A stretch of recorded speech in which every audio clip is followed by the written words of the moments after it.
کریم اما بعد فاعوذ باللہ من الشیطان الرجیم۔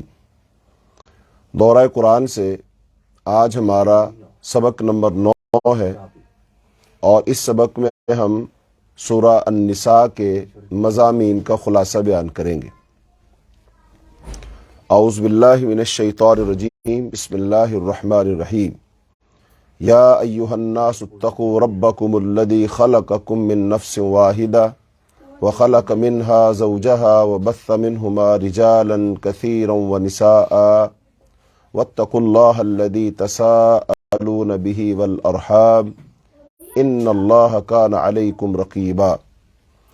اے لوگو، اپنے رب سے ڈرو جس نے تم کو ایک جان سے پیدا کیا اور اسی جان سے اس کا جوڑا بنایا اور ان دونوں سے بہت مرد و عورت دنیا میں پھیلا دیے۔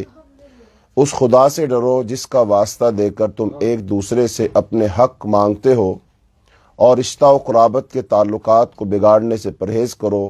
یقین جانو کہ اللہ تم پر نگرانی کر رہا ہے۔ یتیموں کے مال ان کو واپس دو، اچھے مال کو برے مال سے نہ بدلو اور ان کے مال اپنے مال کے ساتھ ملا کر نہ کھاؤ، یہ بہت بڑا گناہ ہے۔ اور اگر تم یتیموں کے ساتھ بے انصافی کرنے سے ڈرتے ہو تو جو عورتیں تم کو پسند آئیں ان میں سے 2-2، 3-3، 4-4 سے نکاح کر لو۔ لیکن اگر تمہیں اندیشہ ہو کہ ان کے ساتھ عدل نہ کر سکو گے تو پھر ایک ہی بیوی کرو، یا ان عورتوں کو زوجیت میں لاؤ جو تمہارے قبضہ میں آئی ہیں۔ بے انصافی سے بچنے کے لیے یہ زیادہ قرین ثواب ہے۔ اور عورتوں کے مہر خوش دلی کے ساتھ فرض جانتے ہوئے ادا کرو، البتہ اگر وہ خود اپنی خوشی سے مہر کا کوئی حصہ تمہیں معاف کر دیں تو اسے تم مزے سے کھا سکتے ہو۔ اور اپنے وہ مال جنہیں اللہ نے تمہارے لیے قیام زندگی کا ذریعہ بنایا ہے نادان لوگوں کے حوالے نہ کرو، البتہ انہیں کھانے اور پہننے کے لیے دو اور انہیں نیک ہدایت کرو۔ اور یتیموں کی آزمائش کرتے رہو یہاں تک کہ وہ نکاح کے قابل عمر کو پہنچ جائیں۔ پھر اگر تم ان کے اندر اہلیت پاؤ تو ان کے مال ان کے حوالے کر دو۔ ایسا کبھی نہ کرنا کہ حد انصاف سے تجاوز کر کے اس خوف سے ان کے مال جلدی کھا جاؤ کہ وہ بڑے ہو کر اپنے حق کا مطالبہ کریں گے۔ یتیم کا جو سرپرست مالدار ہو وہ پرہیزگاری سے کام لے اور جو غریب ہو وہ معروف طریقہ سے کھائے۔ پھر جب ان کے مال ان کے حوالے کرنے لگو تو لوگوں کو اس پر گواہ بنا لو اور حساب لینے کے لیے اللہ کافی ہے۔ مردوں کے لیے اس مال میں حصہ ہے جو ماں باپ اور رشتہ داروں نے چھوڑا ہو، اور عورتوں کے لیے اس مال میں حصہ ہے جو ماں باپ اور رشتہ داروں نے چھوڑا ہو، خواہ تھوڑا ہو یا بہت، اور یہ حصہ اللہ کی طرف سے مقرر ہے۔ اور جب تقسیم کے مواقع پر کنبہ کے لوگ اور یتیم اور مسکین آئیں تو اس مال میں سے ان کو بھی دو اور ان کے ساتھ بھلے مانسوں کی سی بات کرو۔ لوگوں کو اس بات کا خیال کر کے ڈرنا چاہیے کہ اگر وہ خود اپنے پیچھے بے بس اولاد چھوڑتے مر جاتے تو مرتے وقت انہیں اپنے بچوں کے حق میں کیسے کچھ اندیشے لاحق ہوتے۔ پس چاہیے کہ وہ خدا کا خوف کریں اور راستی کی بات کریں، سچائی کی بات کریں۔ جو لوگ ظلم کے ساتھ یتیموں کے مال کھاتے ہیں در حقیقت وہ اپنے پیٹ میں آگ بھرتے ہیں اور وہ ضرور جہنم کی بھڑکتی ہوئی آگ میں جھونکے جائیں گے۔ تمہاری اولاد کے بارے میں اللہ تمہیں ہدایت کرتا ہے کہ مرد کا حصہ عورتوں کے برابر ہے۔ یہ سورہ النساء کی ابتدائی آیات ہیں۔ اس سے پہلے کہ سورہ النساء کے مضامین اور اس کی توضیح اور تشریح کریں تو سورہ النساء کا تھوڑا سا تعارف آپ کے سامنے پیش کر دیا جائے تاکہ یہ معلوم ہو جائے کہ اس کا زمانہ نزول کیا ہے اور اس وقت کے مدینہ کے حالات کیا تھے۔ تو سورہ النساء کا زمانہ نزول یہ غزوہ احد کے بعد ہے، اور غزوہ احد ہوا 3 ہجری میں۔ اس کا مطلب غزوہ احد میں کچھ ایسے مسائل پیش آئے تھے جو اس سے پہلے پیش نہیں آئے تھے۔ ان میں سے ایک بہت بڑا مسئلہ یہ تھا کہ غزوہ احد میں 70 مسلمان شہید ہوئے تھے، اور مدینہ منورہ میں اوس اور خزرج کے اور اس کے ساتھ ساتھ جو مہاجرین کے گھرانے تھے، ان گھرانوں میں سے بہت سارے گھرانوں میں سے لوگ اس وقت شہید ہو گئے۔ تو اب ظاہر بات ہے جب مرد شہید ہوگا تو اس کا اثر کئی لوگوں پر پڑے گا۔ اس کی بیوی جو ہے وہ بیوہ ہو جائے گی، اس کے جو بچے ہوں گے وہ یتیم ہو جائیں گے، اور پھر اس کی جو وراثت ہوگی اب اس کو تقسیم کیا جائے گا۔ اب اس کی اولاد میں بیٹے ہیں، بیٹیاں ہیں، اور اس کی بیوی ہے، اور اس کے ماں باپ بھی ہیں۔ تو اب ماں باپ کو کتنا حصہ ملے گا، بیوی کو کتنا حصہ ملے گا، بیٹے بیٹیوں کو وراثت میں سے کتنا حصہ ملے گا؟ تو یہ اہم ترین مسائل تھے۔ تو اب یہ لوگوں کو درپیش تھے، تو لہذا اللہ تعالیٰ نے اس لیے جو وراثت کے احکام ہے وہ نازل فرما دی۔ تو اور اس سے یہ پتہ چلا کہ اس صورت کا زمانہ وہ غزوہ احد کے بعد کا زمانہ ہے۔ اور پھر اسی طرح مدینہ منورہ میں جو مسلمانوں کے ساتھ باقی گروہ تو تھے ہی تھے، یعنی کہ یہودی اور اوس اور خزرج کے وہ لوگ جو مسلمان نہیں ہوئے تھے، وہ مشرکین، اور پھر مسلمانوں کے بیچ رہنے والے وہ منافقین۔ تو اس کا مطلب یہود و نصارہ اور مشرکین اور پھر منافقین، یہ 4 گروہ تھے۔ اچھا، اب غزوہ احد سے پہلے یہ جو مشرکین تھے یا یہود و نصارہ تھے اور منافقین تھے، ان کے دلوں میں جو مسلمانوں کے خلاف عداوت تھی، جو دشمنی تھی، وہ ذرا پردے میں تھی۔ لیکن غزوہ احد کے بعد یہ جو خاص طور پر منافقین تھے کھل کر سامنے آ گئے، چونکہ غزوہ احد میں منافقوں کا جو سردار تھا عبداللہ بن ابی، وہ 300 لوگوں کو رستے سے لے کر واپس آ گیا تھا، جبکہ مسلمانوں کی کل تعداد 1000 تھی اور مشرکین مکہ کی تعداد 3000 تھی۔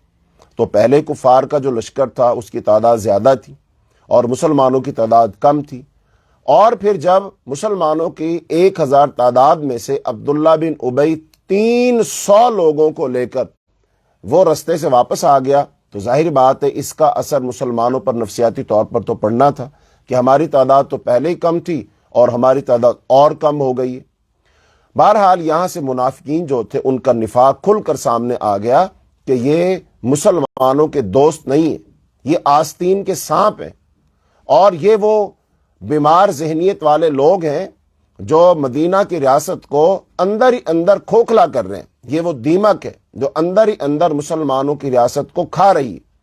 تو لہذا اب منافقین کے بارے میں بھی کچھ احکامات دینے تھے۔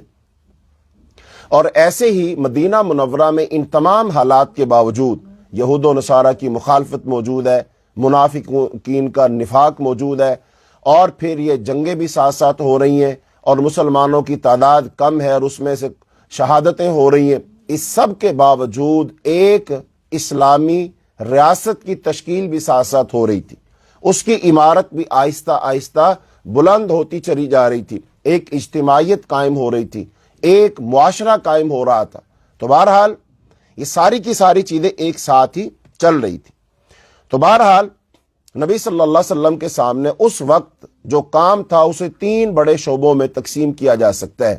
غزوہ احد کے بعد اور جب یہ سورہ النساء نازل ہوئی اس وقت نبی صلی اللہ علیہ وسلم کے سامنے جو کام تھے ان کو 3 بڑے شعبوں میں تقسیم کیا جا سکتا ہے۔ نمبر 1، اس نئی منظم اسلامی سوسائٹی کا نشو و نما جس کی بنا ہجرت کے ساتھ ہی مدینہ طیبہ اور اس کے اطراف و جوانب میں پڑ چکی تھی، اور جس میں جاہلیت کے پرانے طریقوں کو ہٹا کر اخلاق، تمدن، معاشرت، معیشت اور تدبیر مملکت کے نئے اصول رائج کیے جا رہے تھے۔ ایک تو یہ امور نبی صلی اللہ علیہ وسلم کے پیش نظر تھے، اور دوسرا بڑا شعبہ جو تھا وہ یہ کہ اس کشمکش کا مقابلہ جو مشرکین عرب، یہودی قبائل اور منافقین کی مخالف اصلاح طاقتوں کے ساتھ پوری شدت کے ساتھ جو ایک مہم جاری تھی، اور تیسرا یہ کہ اسلام کی دعوت کو ان مزاحم قوتوں کے علی الرغم پھیلانا، ان تمام مشکلات اور ان تمام دشمنوں کی ہزارہ کوششوں سازشوں کے باوجود اس کو پھیلانا اور مزید دلوں اور دماغوں کو مسخر کرنا، اللہ تعالیٰ کی جانب سے اس موقع پر جتنے خطبے اس سورہ میں نازل کیے گئے وہ سب انہی 3 شعبوں سے تعلق رکھتے ہیں۔ اسلامی سوسائٹی کی تنظیم کے لیے سورہ بقرہ میں جو ہدایات دی گئی تھیں، اب یہ سوسائٹی ان سے زائد ہدایت کی طالب تھی، اس لیے سورہ نساء کے ان آیات میں اور اللہ تعالیٰ کی طرف سے احکامات میں زیادہ تفصیل کے ساتھ بتایا گیا کہ مسلمان اپنی اجتماعی زندگی کو اسلام کے طریق پر کس طرح درست کریں۔ خاندان کی تنظیم کے اصول بتائے گئے، نکاح پر پابندیاں عائد کی گئیں، معاشرت میں عورت اور مرد کے تعلقات کی حد بندی کی گئی، یتیموں کے حقوق معین کیے گئے، وراثت کی تقسیم کا ضابطہ مقرر کیا گیا، معاشی معاملات کی درستی کے متعلق ہدایات دی گئیں، خانگی جھگڑوں کی اصلاح کا طریقہ سکھایا گیا، تعزیری قانون کی بنا ڈالی گئی، شراب نوشی پر پابندی عائد کی گئی، طہارت و پاکیزگی کے احکام دیے گئے۔ مسلمانوں کو بتایا گیا کہ ایک صالح انسان کا طرز عمل خدا اور بندوں کے ساتھ کیسا ہونا چاہیے۔ مسلمانوں کے اندر جماعتی نظم و ضبط، ڈسپلن قائم کرنے کے متعلق ہدایات دی گئیں۔ اہل کتاب کے اخلاقی و مذہبی رویہ پر تبصرہ کر کے مسلمانوں کو متنبہ کیا گیا کہ اپنی ان پیش رو امتوں کے نقش قدم پر چلنے سے پرہیز کریں، منافقین کا طرز عمل پر تنقید کر کے سچی ایمانداری کے مقتضیات واضح کیے گئے اور ایمان و نفاق کے امتیازی اوصاف کو بالکل نمایاں کر کے رکھ دیا گیا۔ مخالف اصلاح طاقتوں سے جو کشمکش برپا تھی، اس نے جنگ احد کے بعد زیادہ نازک صورت اختیار کر لی تھی۔ احد کی شکست نے اطراف و نواح کے مشرک قبائل، یہودی ہمسایوں اور گھر کے منافقوں کی ہمتیں بہت بڑھا دی تھیں اور مسلمان ہر طرف سے خطرات میں گھر گئے تھے۔ ان حالات میں اللہ تعالیٰ نے ایک طرف پرجوش خطبوں کے ذریعے سے مسلمانوں کو مقابلہ کے لیے ابھارا اور دوسری طرف جنگی حالات میں کام کرنے کے لیے انہیں مختلف ضروری ہدایات دیں۔ مدینہ میں منافق اور ضعیف الایمان لوگ ہر قسم کی خوفناک خبریں اڑا کر بدحواسی پھیلانے کی کوشش کر رہے تھے۔ حکم دیا گیا کہ ہر ایسی خبر ذمہ دار لوگوں تک پہنچائی جائے اور جب تک وہ کسی خبر کی تحقیق نہ کر لیں اس کی اشاعت کو روکا جائے، اس کو پھیلانے سے روکا جائے۔ مسلمانوں کو بار بار غزوات اور سریوں میں جانا پڑتا تھا اور اکثر ایسے راستوں سے گزرنا ہوتا تھا جہاں پانی فراہم نہ ہو سکتا تھا۔ اجازت دی گئی پانی نہ ملے تو غسل اور وضو دونوں کے لیے تیمم کر لیا جائے۔ نیز ایسے حالات میں نماز مختصر کرنے کی بھی اجازت دی گئی، یعنی کہ نماز قصر کر کے پڑھ لو، اور جہاں خطرہ سر پر ہو وہاں صلاۃ خوف ادا کرنے کا طریقہ بتایا کہ جنگ کے دوران نماز کیسے ادا کرنی ہے۔ عرب کے مختلف علاقوں میں جو مسلمان کافر قبیلوں کے درمیان منتشر تھے، پھیلے ہوئے تھے اور بسا اوقات جنگ کی لپیٹ میں بھی آ جاتے تھے، ان کا معاملہ مسلمانوں کے لیے سخت پریشان کن تھا۔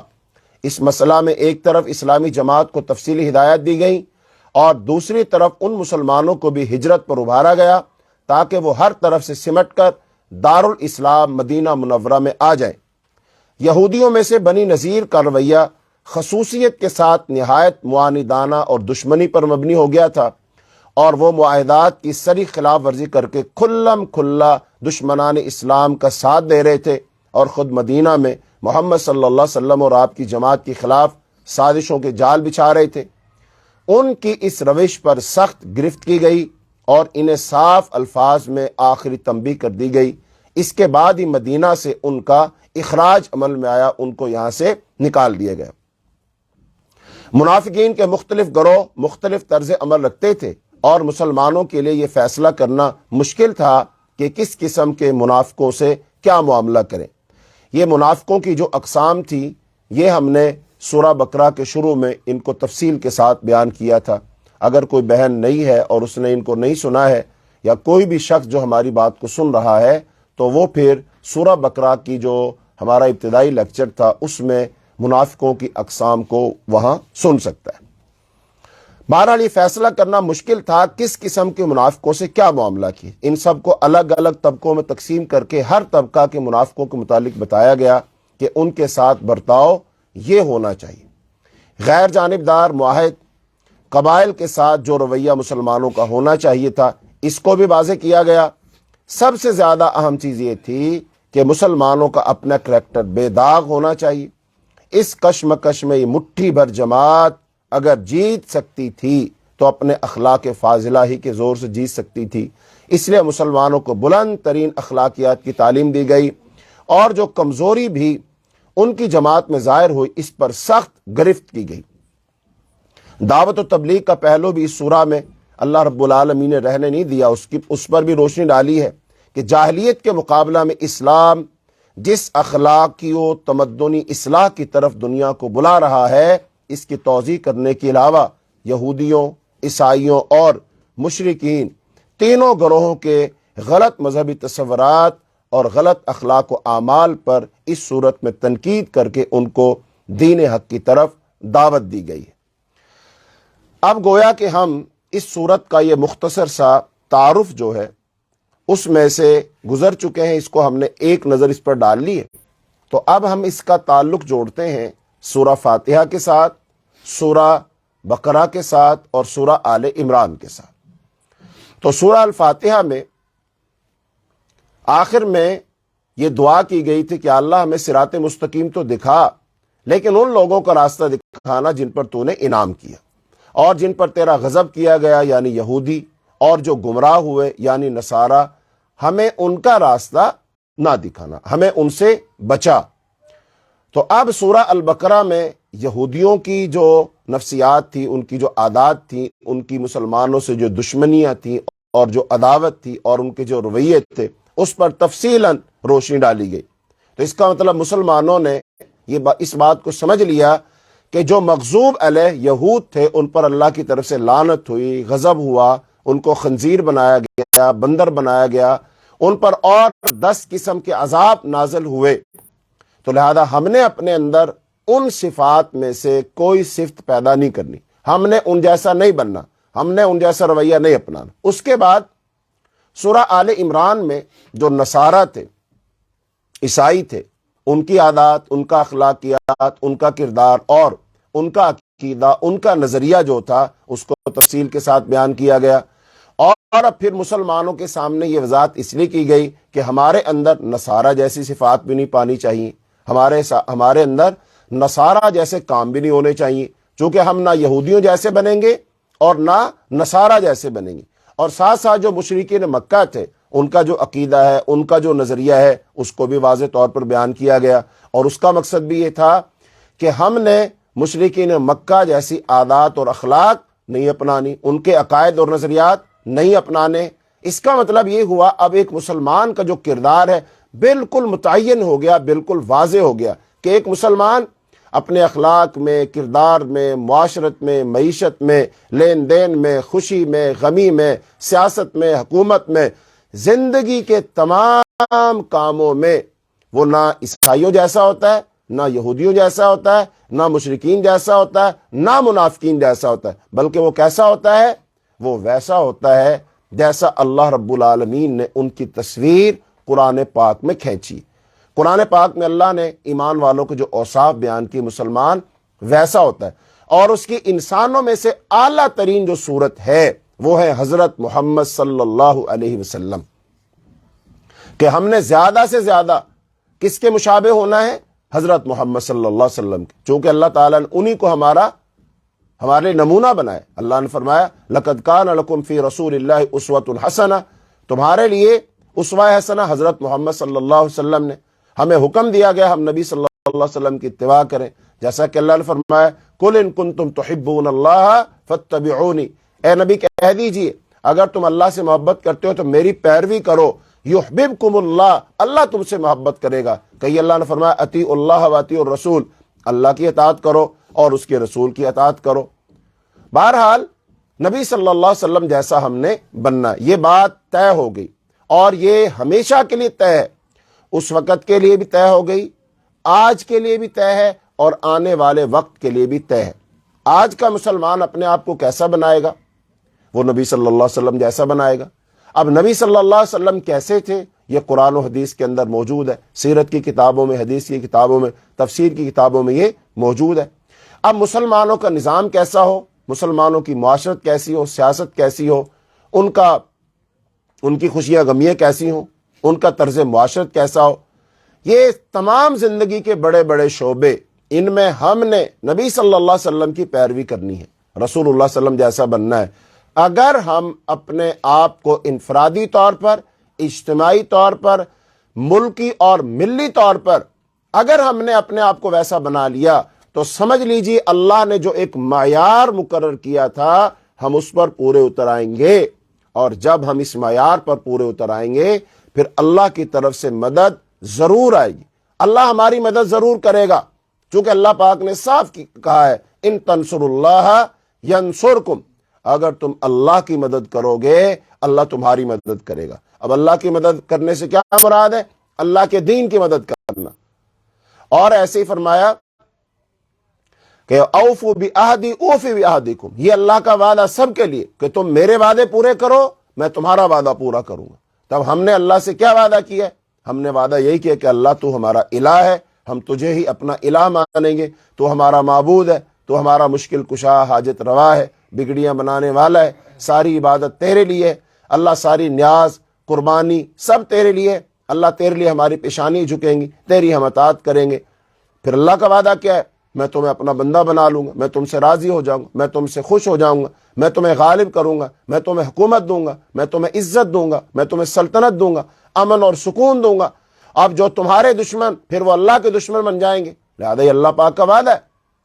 تو اس کا مطلب آج ہم اگر اس معیار قرآن پر پورے اتر آئیں اور ہم اللہ والے بن جائیں اور اپنے سارے کاموں کو اللہ کے سپرد کر دیں تو اللہ رب العالمین یقیناً ہم جہاں بھی ہیں، جو بھی ہیں، جس حال میں بھی ہیں، جس ملک میں بھی ہیں، اللہ تعالی ہماری مدد کرے گا۔ لیکن اگر ہم نے یہ کام نہ کیا تو پھر جیسے ہم اتنی تعداد میں ہونے کے باوجود کہ 1.5 ارب مسلمان ہیں، 57-58 اسلامی ملک ہیں، ہمارے پاس زرخیز میدان ہے، ہمارے پاس زراعت ہے، ہمارے پاس گرم پانی ہے، دریا ہے، سمندر ہے، افراد ہیں، تعداد ہے، ہمارے پاس تیل کے کنویں ہیں، سونے کے پہاڑ ہیں، ہمارے پاس فوجیں ہیں، ہمارے پاس اسلحہ ہے، ہمارے پاس تمام قسم کے وسائل موجود ہیں، لیکن اس کے باوجود ہم دنیا میں قسم پرسی کی حالت میں زندگی گزار رہے، بیچاری کی حالت میں، لاچارگی کی حالت میں۔ مسلمانوں سے زیادہ مظلوم کوئی نہیں، مقہور کوئی نہیں، لاچار کوئی نہیں، بے بس کوئی نہیں۔ تو لہٰذا جب ہم اللہ رب العالمین کی اطاعت اور بندگی کریں گے، اللہ تعالی ان مجبوریوں کو، ان مقہوریوں کو، ان لاچاریوں کو، ان بے بسیوں کو اللہ تعالیٰ ختم کر دے گا اور اللہ تعالیٰ ہمیں عزت دے گا، چونکہ اللہ تعالیٰ کے ہاتھ میں سب کچھ۔ اللہ تو فرماتے ہیں کہ اللہم مالک الملک تؤتی الملک ممن تشاء وتنزع الملک ممن تشاء، اے اللہ تو مالک الملک ہے، تو جس سے چاہتا ہے بادشاہ چھین لیتا ہے، جس کو چاہتا ہے بادشاہ عطا کر دیتا ہے، اور اللہ جس کو چاہتا ہے عزت دیتا ہے، جس کو چاہتا ہے ذلت دیتا ہے۔ یہ سب کچھ اللہ رب العالمین کے فیصلے۔ یہاں پر ایک بات کو خاص طور پر نوٹ کر لیجیے، جب یہ ساری باتیں ہم بیان کرتے ہیں نا تو بہت سارے مسلمانوں کے ذہنوں میں یہ بات آتی ہے، یہ خیال آتا ہے، اور خاص طور پر وہ لوگ جو جدت پسند ہیں، جو یورپ سے بہت زیادہ متاثر ہیں، اور وہ بیچارے قرآن اور حدیث کو نہیں جانتے، وہ تاریخ اسلام کو نہیں جانتے، نبی صلی اللہ علیہ وسلم کی سیرت و سنت کو نہیں جانتے۔ وہ یہ کہتے ہیں کہ حضرات یہ جو مسجدوں کے مولوی ہیں، یا یہ علماء ہیں، یا جو واعظین ہیں، خطباء ہیں، یہ مسجدوں میں جو لوگ ہیں، یہ ساری باتیں ہمیں بتاتے ہیں، سپنے دکھاتے ہیں، لیکن دنیا میں تو اس وقت عزت کفار کو مل رہی ہے، ہم مسلمانوں کو تو عزت نہیں مل رہی۔ یہ اس سے پہلے بھی اس بات پر ہماری وضاحت ہم نے پیش کی تھی، لیکن پھر کرتے ہیں پیش۔ تو یہاں پر اصول سمجھ لیجیے تاکہ یہ ابہام دور ہو جائے، اس بات کو آپ سمجھ لیں اور دل جمی کے ساتھ اللہ رسول کی باتوں پر پورا کامل یقین آپ کو حاصل ہو جائے۔ دنیا میں ترقی 2 نظریوں کے ساتھ ملے گی۔ ایک نظریہ یہ ہے کہ دین کے ساتھ ترقی، اور ایک یہ ہے دین کے بغیر ترقی۔ دین کے ساتھ ترقی یعنی وہی عقیدہ، وہی نظریہ، قرآن اور حدیث، اللہ کی منشا اور مرضی، اس کو اپنائیں گے، اس کے مطابق ترقی کریں گے۔ ایک یہ ہے کہ ہمیں صرف ترقی چاہیے، ہمیں دین، عقیدہ، قرآن، اسلام یہ ساری انفرادی باتیں، یہ آدمی کی ذات تک ہیں، انفرادی باتیں ہیں، لہٰذا ان کا ریاست کے ساتھ کوئی تعلق نہیں، ان کا معاشرت معیشت کے ساتھ سیاست ساتھ کوئی تعلق نہیں، لہذا دین کو الگ کر دو، لہذا ہم اس کے بغیر ترقی کریں گے۔ اب یہ دو نظریے، اب ان دو نظریوں میں دنیا تقسیم ہے، وہ کفار بھی اور مسلمان بھی، کہ ترقی دین کے ساتھ کرنی ہے کہ ترقی دین کے بغیر کرنی۔ اب ظاہری بات ہے دین کے ساتھ ترقی کریں گے تو پہلے ہم سب سے اولیت اور اہمیت کس کو دیں گے؟ دین کو دیں گے، دین جتنی اجازت دے گا ہم وہ کام کریں گے۔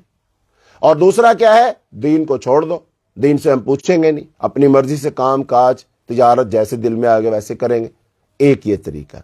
اب پہلے یہ طے کرنا ہے کیسے ترقی کرنی۔ اب دنیا میں جو زیادہ ترقی ہوئی پڑی ہے خاص طور پر کفار کے ملکوں میں، وہ ترقی کیسی ہے؟ دین کے بغیر ترقی۔ اور اس کا نتیجہ کیا نکلے گا؟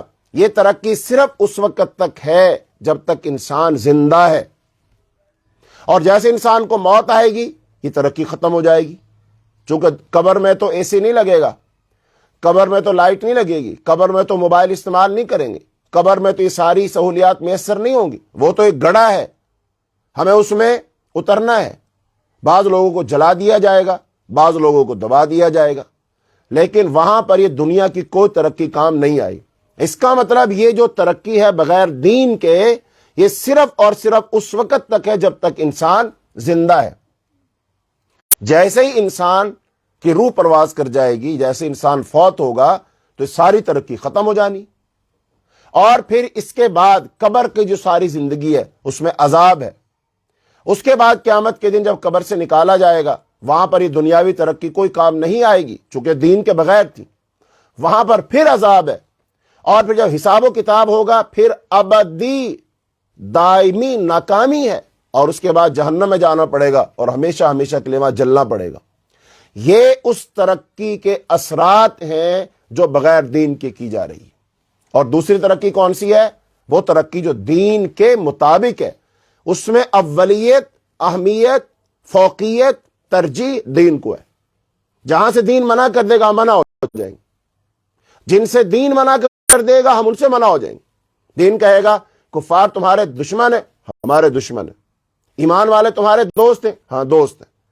اچھا پھر ہم اس دوستی اور دشمنی کو نبھائیں گے، اللہ جب چاہے گا ہم وہ کر دیں گے۔ اللہ کہے گا اعلان جنگ کر دو، ہم اعلان جنگ کر دیں گے۔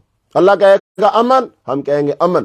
تو جو اللہ کے دوست وہ ہمارے دوست، جو اللہ کے دشمن وہ ہمارے دشمن، جو دین کے دشمن وہ ہمارے دشمن، جو دین کے دوست وہ ہمارے دوست، دین کی بنیاد پر۔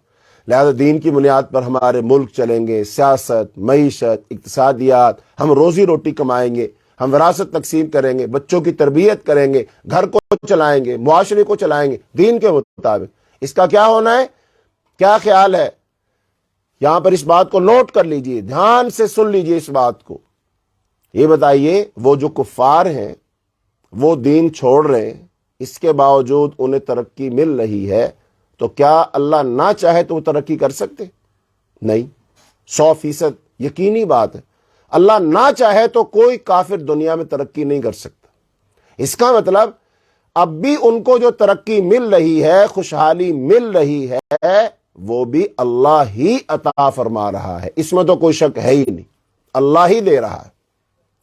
اچھا جب اللہ دین چھوڑنے کے باوجود ان لوگوں کو ترقی دے رہا ہے، تو کیا خیال ہے جو لوگ دین کو اپنائے ہوئے ہوں گے، کیا اللہ تعالیٰ ان کو ترقی نہیں دے گا؟ چونکہ یہ تو اللہ کے خاص بندے، یہ تو اللہ کے فرمانبردار بندے، یہ تو اللہ کے حکموں پر چل رہے ہیں، یہ تو اللہ کی مرضی کے مطابق جی رہے۔ اور بھائی 100% پکی بات ہے، اللہ ان کو ترقی دے گا، خوشحالی دے گا، امن دے گا، عزت دے گا، غلبہ دے گا، عروج دے گا، اللہ ان کو ملک دے گا، سلطنتیں دے گا۔ یہ قرآن پاک اس بارے میں بالکل واضح، لیکن کاش ہمیں یقین آ جائے۔ اور دوسرا پوائنٹ، جب یہ دین پر عمل کرنے والا شخص، دین کے ساتھ ترقی کرنے والا شخص فوت ہو گیا، فوت ہونے کے بعد اس نے جو ترقی کی تھی کیا صرف دنیا تک رہے گی؟ نہیں، اللہ پاک اس کے اثرات قبر میں بھی دے گا۔ اللہ اس کی قبر کو روشن کرے گا، اللہ اس کو منور کرے گا، اللہ قبر میں جنت کے بچھونے بچھائے گا، جنت کے لباس پہنائے گا، اللہ جنت سے کھڑکیاں کھول دے گا، اللہ اس کو آرام سے میٹھی نیند سلا دے گا، جیسا کہ فرشتے آ کر کہتے ہیں نم کا نومۃ العروس، ایسے سو جا جیسے دلہن سو جاتی۔ اچھا، پھر جب ایک برزخ میں چلا گیا تو برزخ کی زندگی میں بھی آرام اور سکون ہے۔ پھر برزخ سے نکلے گا قیامت کے دن، تو قیامت کے دن نکلے گا تو اس نے جو دنیا میں ترقی کی تھی اللہ کی اطاعت فرما برداری دین کے ساتھ، وہ قبر سے نکلنے کے بعد میدان محشر میں بھی اس کے کام آئے گی۔ وہاں پر بھی اس کو اللہ اپنا سایہ دے گا، اپنے عرش کا سایہ دے گا، رسول اللہ صلی اللہ علیہ وسلم کے دست شفقت سے حوض کوثر کا جام پلائے گا۔ اللہ بہت سارے ایمان والوں کو ان کے مرتبے اور نیکیوں کے لحاظ سے قیامت کے دن اللہ نور کے ممبر رکھے گا مخلوق کے سامنے، اللہ ان پر ان کو بٹھائے گا، اللہ ان کے چہروں کو روشن اور منور کرے گا، اللہ تعالیٰ ان کا خوف دور کر دے گا۔ جب لوگ قبروں سے نکلیں گے، حدیث پاک میں آتا ہے اللہ ان کو سواریاں عطا فرمائے گا، وہ ان سواریوں پر بیٹھیں گے اور میدان محشر کی طرف جائیں گے، جہاں باقی لوگ پریشان ہوں گے یہ سواریوں پر بیٹھے جا رہے ہوں گے، اللہ ان کو سواریاں عطا فرمائے گا۔ اس کا مطلب یہ ہوا کہ جو دنیا میں انہوں نے دین کے مطابق ترقی کی، زندگی گزاری، اس کا اثر قبر میں بھی تھا، پھر اس کا قبر سے نکلنے کے بعد بھی تھا، پھر جب میدان محشر میں پہنچ جائیں گے وہاں بھی تھا، اور جب پل صراط سے گزریں گے وہاں بھی ہوگا۔ اور وہ دین کے مطابق کی ہوئی دنیا میں ترقی، دین کے مطابق دنیا میں گزاری ہوئی زندگی انہیں اللہ کی جنت تک پہنچا دے گی۔ تو فیصلہ یہ کرنا ہے، ترقی دین چھوڑ کر کرنی ہے کہ دین کو اختیار کر کے کرنی ہے۔ اور ایک اور بات ذہن میں رکھ لیجئے، قرآن پاک میں اللہ پاک مال عطا کرتا ہے نا، اللہ کے مال عطا کرنے کا جو قاعدہ کلیہ ہے اس کو تھوڑا سا سمجھ لو، ذہن میں رکھ لو تاکہ بات سمجھنا آسان ہو جائے۔ قرآن پاک میں آتا ہے کہ اگر سارے کے سارے لوگ، قرآنی آیات کا سورہ زخرف کی آیات ہے اور ان کا یہ مفہوم ہے کہ اگر سارے کے سارے لوگ ایک ہی ملت نہ بن جاتے تو اللہ تعالیٰ جو کافر ہیں نا، جو نافرمان ہیں، جو سرکش ہیں، جو بات نہیں مانتے، ایمان نہیں لاتے، رسول کی رسالت کو نہیں مانتے، دین اسلام کو نہیں مانتے، اللہ تعالیٰ کیا کرتا؟ اللہ تعالیٰ ان کے گھروں کی چھتوں کو سونے کے بنا دیتا، مکانات سونے چاندی کے بن جاتے، ان کے دروازے اور کھڑکیاں سونے چاندی کے بنا دیتا، اللہ سیڑھیاں زینے جو ہے وہ سونے چاندی کی بنا دیتا۔ اچھا کیوں؟ وہ تو نافرمان ہے، وہ تو باغی ہے، وہ تو سرکش ہے، وہ تو بات بھی نہیں مانتے، پھر اتنی دولت ان کو کیوں مل رہی؟ یہی تو بات سمجھنی ہے کہ اللہ تعالیٰ ان کو جو دنیا میں دے رہا ہے نا، یہ اس انعام کے طور پر نہیں دے رہا، یہ عذاب کے طور پر دے رہا ہے۔ یہ مال یہ عذاب کی صورت میں ملتا ہے، نافرمانی کی صورت میں ملتا ہے۔ اور وہ کون سا مال ہے جو عذاب کی صورت میں ملے گا؟ وہ مال ہے کہ جب انسان اللہ کی نافرمانی کر رہا ہو اور اس کے مال میں بھی اضافہ ہو رہا ہو، انسان حرام کام کر رہا ہو، دھوکہ دے رہا ہو، سود لے رہا ہو، اور اس کے باوجود اس کا مال بڑھ رہا ہے، سونا چاندی بڑھ رہا ہے، زمین جائیداد بڑھ رہی ہے، ایک فیکٹری سے 2 فیکٹریاں ہو گئی، ایک مارکیٹ سے 2 مارکیٹیں ہو گئی، چھوٹے گھر سے بڑا گھر ہو گیا، ایک گاڑی سے اور گاڑیاں ہو گئی، لائف سٹائل چینج ہو گیا، اچھا کھا رہے ہیں، اچھا پی رہے ہیں، اچھے محلات میں گھروں میں رہ رہے ہیں، اس کے باوجود نافرمانی اور بغاوت اور سرکشی کے باوجود سمجھ لیجئے یہ عذاب ہے، یہ عذاب ہے۔ ورنہ ایسے کیسے ہو سکتا ہے کہ کوئی شخص اللہ کی نافرمانی کر رہا ہو، اللہ اس کو اچھا کھلائے پلائے؟ یہ بالکل ویسے ہی ہے جیسے گھروں میں ہم چوہے دان رکھتے ہیں نا، اور چوہا پکڑنے کے لیے کیا کرتے ہیں؟ اس میں چوہے کی من پسند کوئی چیز لگاتے ہیں جس سے دور سے چوہے کو خوشبو آئے اور چوہا آ کر اس کو کھائے۔ اب یہ بتائیے جس بندے نے چوہے دان میں چوہے کی وہ پسندیدہ چیز رکھی ہے، وہ مکئی کا بھٹا رکھا ہے، امرود رکھا ہے، کوئی بھی چیز رکھی، وہ چوہے کو کھلانا چاہ رہا ہے، چوہے کو پلانا چاہ رہا ہے، یہ چوہے سے محبت کی علامت ہے کہ چوہے کو پکڑنا چاہ رہا ہے اور چوہے کو پھر مارنا چاہ رہا ہے، چوہے کا خاتمہ کرنا چاہ رہا ہے؟ کس چیز کی علامت ہے یہ؟ ہم سب سمجھتے ہیں کہ وہ بندہ چوہے کو پکڑ کے مارنا چاہتا ہے، اسے ہلاک کرنا چاہتا ہے۔ بالکل یہی سمجھ لیجئے، یہ دنیا میں اللہ جو کفار کو، ان نافرمان باغی سرکش لوگوں کو کھلا پلا رہا ہے نا، یہ بالکل اسی طرح اللہ ان کو کھلا پلا اس لیے رہا ہے کہ اللہ تعالیٰ ان کو ہلاک کرنا چاہتا ہے۔ یہ اللہ کے ہلاک کرنے کے طریقے، تاکہ انسان کے اندر جو بغاوت اور سرکشی ہے نا وہ کھل کھلا کر سامنے آ جائے.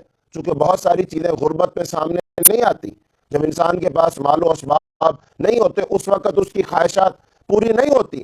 لیکن جب اس کو مال دو، روپیہ دو، پیسہ دو، آزادی دو، عزت دو، اقتدار دو، اختیارات دو، اس کے سامنے کوئی شخص نہ ہو، ہاں پھر وہ کھل کے کھیلتا ہے. اور پھر جو اس کا باطن ہوتا ہے نا کھل کے سامنے آتا ہے. تو اس کا مطلب اللہ دیکھنا چاہتے ہیں یہ شخص ابھی تو اس کی بغاوت ظاہر ہوئی ہے 10%، باقی 90% تو ابھی اندر ہے. تو وہ کیسے باہر آنی ہے؟ اس کو موقع دو، اس کو مال دو، اقتدار دو، سب کچھ دو. تو اللہ تعالیٰ پھر ایسے لوگوں کو دیتا ہے. پھر اللہ تعالیٰ ان کو پکڑتا ہے. اس کی مثال قرآن پاک میں موجود ہے. ایک شخص تھا موسیٰ علیہ السلام کے زمانہ میں، اس کا نام کیا تھا؟ قارون تھا، حامان تھا، اور یہ شداد، یہ سارے لوگ، یہ کتنے امیر لوگ تھے. ان کے خزانوں کی چابیاں تفسیر ابن کثیر میں لکھا ہے، حافظ ابن کثیر رحمۃ اللہ علیہ نے، جو قارون تھا اس کے اتنے خزانے تھے کہ 60 خچروں پر 60 خچروں پر ان کے خزانوں کی صرف چابیاں لا دی جاتی تھی. صرف چابیاں. آپ اندازہ لگائیے تالے کتنے ہوں گے، دولت کتنی ہوگی. تو کیا اللہ پاک نے اس کو یہ انعام کے طور پر دیا تھا؟ نہیں. پھر اللہ پاک نے پکڑا ان سارے لوگوں کو، ہلاک کیا اللہ تعالیٰ ان کو، تباہ و برباد کیا اللہ تعالیٰ نے ان کو. قرآن پاک میں آتا ہے ایک دن یہ نکلا قارون، اور جب پروٹوکول کے ساتھ زرق برق لباس پہن کر آگے جناب مسلح دستے چل رہے، جو کمزور ایمان والے لوگ تھے انہوں نے دیکھ کر ان کی تو رال ٹپک گئی، ان کے دل سے تو ہائے نکلی، ہائے کاش ہمیں بھی ایسی زندگی دی جاتی، ایسا پروٹوکول، ایسی دولت، شان و شوکت ہمیں دی جاتی. لیکن جب اللہ تعالیٰ نے ان متکبر لوگوں کو، گھمنڈی لوگوں کو، سرکش لوگوں کو جب لوگوں کے سامنے پکڑا، زمین میں اللہ نے دھنسایا، غرق کیا، ان لوگوں کی آنکھیں پھٹ گئیں، حیران رہ گئے وہ لوگ، اور پھر پناہ مانگنے لگے. اس کا مطلب اللہ تعالیٰ نے ان کو یہ اسی لیے دیا تھا کہ جب مال و دولت اور شان و شوکت اور اس کا اظہار کر کے یہ اللہ کو بالکل بھول جائیں گے اور تکبر کی آخری انتہاؤں کو چھوئیں گے نا، اللہ عین اس وقت ان کو پکڑے گا اور لوگوں کے لیے عبرت بنا دے گا. پھر اللہ نے پکڑ لی. تو اس کا مطلب کیا ہوا؟ قارون کو دولت انعام کے طور پر ملی تھی، سزا کے طور پر ملی تھی، عذاب کے طور پر ملی تھی. یہ وہ دانہ تھا جو شکاری جال میں لگاتا ہے پکڑنے کے لیے، یہ وہ امرود تھا جو چوہے دان میں لگایا گیا چوہے کو پکڑنے کے لیے. تو ایسے جو چوہے تھے نا، جو انعام تھے، جن کے بارے میں اللہ نے فرمایا ان کے دل ہیں وہ سمجھتے نہیں، آنکھیں ہیں دیکھتے نہیں، کان ہیں سنتے نہیں، اولئک کالانعام بل ہم اضل، یہ تو چوپایوں دھوروں ڈنگروں کی طرح ہیں بلکہ ان سے بھی بدتر ہیں. تو یہ چوپایوں جانوروں سے بدتر جو انسان ہوتے ہیں، اللہ تعالیٰ پھر ان کو پکڑتا ہے اور یہ اللہ کی گرفت کا شکار ہوتے ہیں. اور اللہ لوگوں کو سمجھاتا ہے دیکھو تم سمجھتے تھے نا کہ یہ دولت اس کی کامیابی کی علامت ہے، یہ کامیابی کی علامت نہیں، یہ بربادی کی علامت تھی، چونکہ اس نے ساری دولت دین کو چھوڑ کر حاصل کی تھی. تو اس سے کیا پتا چلا کہ اللہ تعالیٰ سارے لوگوں کو جو دولت دیتا ہے نا، وہ دولت انعام کے طور پر نہیں ملتی. یہ سمجھنا چاہیے اگر کوئی شخص جھوٹ بولتا ہے، فراڈ کرتا ہے، دو نمبری کرتا ہے، ملاوٹ کرتا ہے، رشوت لیتا ہے، سود لیتا ہے، چوری کرتا ہے، ڈاکہ ڈالتا ہے، اور لوگوں کے ساتھ وہ دو نمبریاں کر کے مال کماتا جا رہا ہے، اس کے مال میں اضافہ ہوتا جا رہا ہے، وہ سمجھ لے یہ اللہ کا عذاب ہے. چونکہ اللہ بھلا نافرمان لوگوں کو کیوں دے گا؟ یہ تو آپ خود سمجھ سکتے ہیں. آپ کے گھر میں کوئی ملازم ہو، وہ ملازم آپ کی بات ہی نہ مانے، وہ ملازم وقت پر کام کرنے ہی نہ آئے، تو کیا آپ اس سے خوش ہوتے ہیں؟ کیا آپ اس کی سیلری بڑھاتے ہیں؟ کیا آپ اس کو شام کو شاباش دیتے ہیں؟ بھائی نہیں دیتے شاباش. کیوں نہیں دیتے؟ بھائی یہ تو کام ہی نہیں کرتا، یہ تو کام چور آدمی، تو سست اور کاہل آدمی، یہ تو ٹائم پہ آتا ہی نہیں ہے. آپ اس سے ناراض ہوتے ہیں، کبھی آپ اس کی سیلری نہیں بڑھاتے.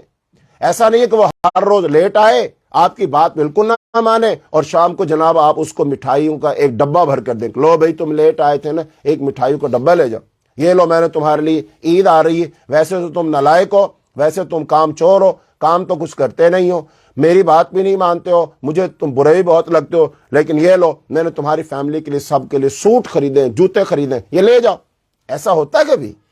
آپ کرتے ہیں کبھی ایسا؟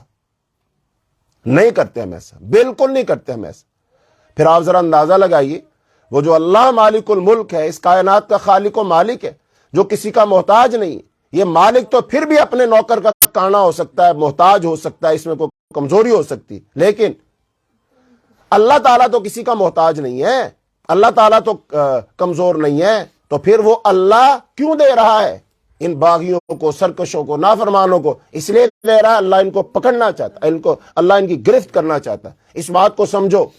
ہاں، اب جو اہل ایمان ہے، اہل ایمان جو ہے وہ بیچارے نماز بھی پڑھتے ہیں، روزہ بھی رکھتے ہیں، حج بھی کرتے ہیں، حلال حرام کی تمیز بھی کرتے ہیں، قرآن و حدیث پر عمل بھی کرتے ہیں، اللہ کو راضی اور خوش کرنے کی کوشش بھی کرتے ہیں، کسی کا حق بھی نہیں دباتے ہیں، کوئی چوری بھی نہیں کرتے ہیں، ملاوٹ بھی نہیں کرتے ہیں، رشوت بھی نہیں لیتے ہیں، سودی کام۔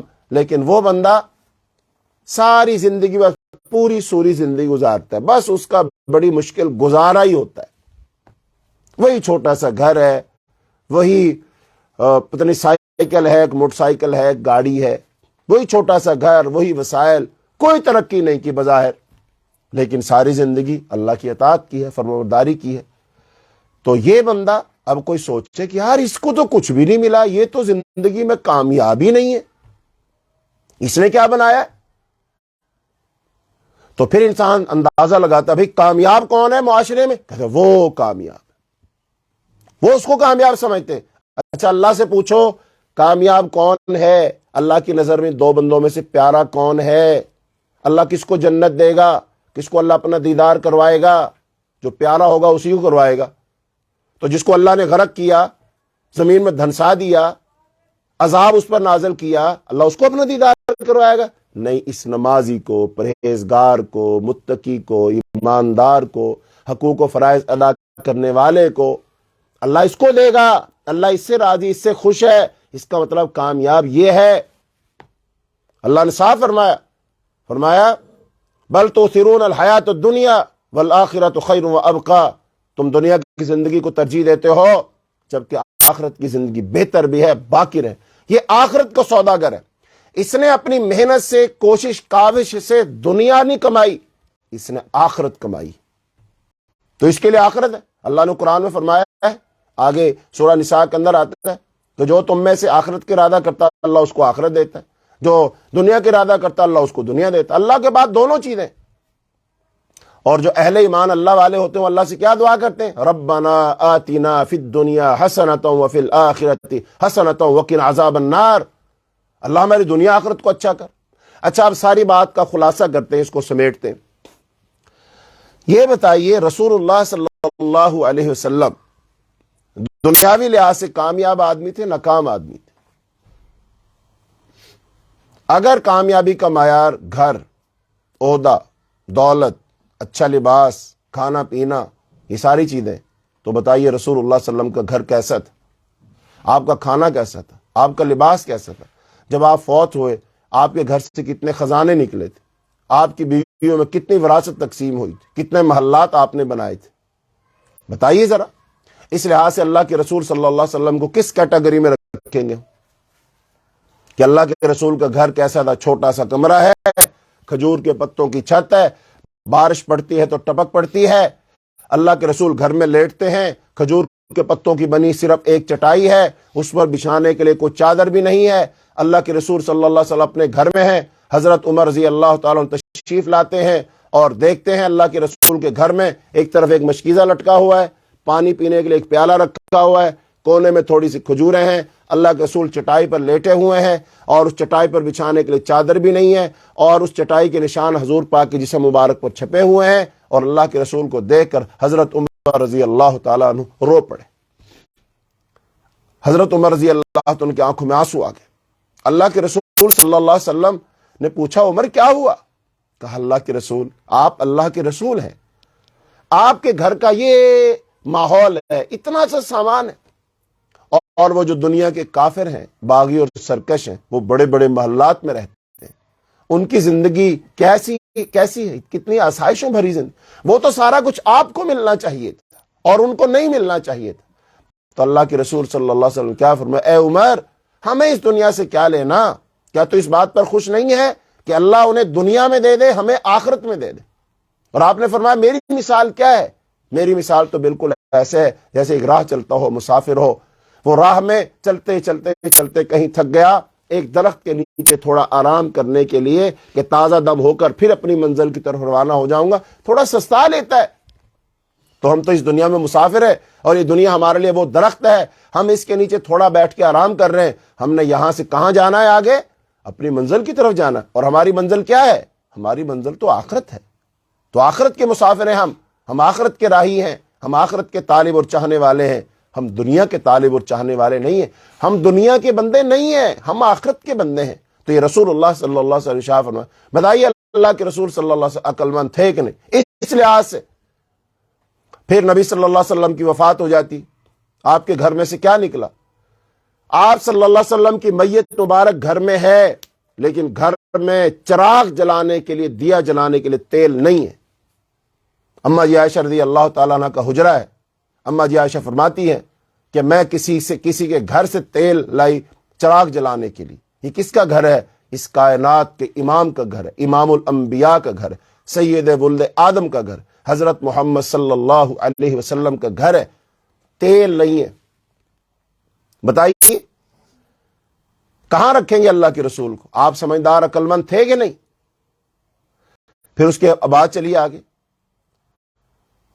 آگے چلیے، اللہ کے رسول صلی اللہ علیہ وسلم نے اپنی وفات سے کچھ پہلے تھوڑا سا ایک یہودی کے ہاں اپنی زرہ گروی رکھی اور اس سے کچھ کھانے پینے کا سامان، کچھ اناج لیا تھا۔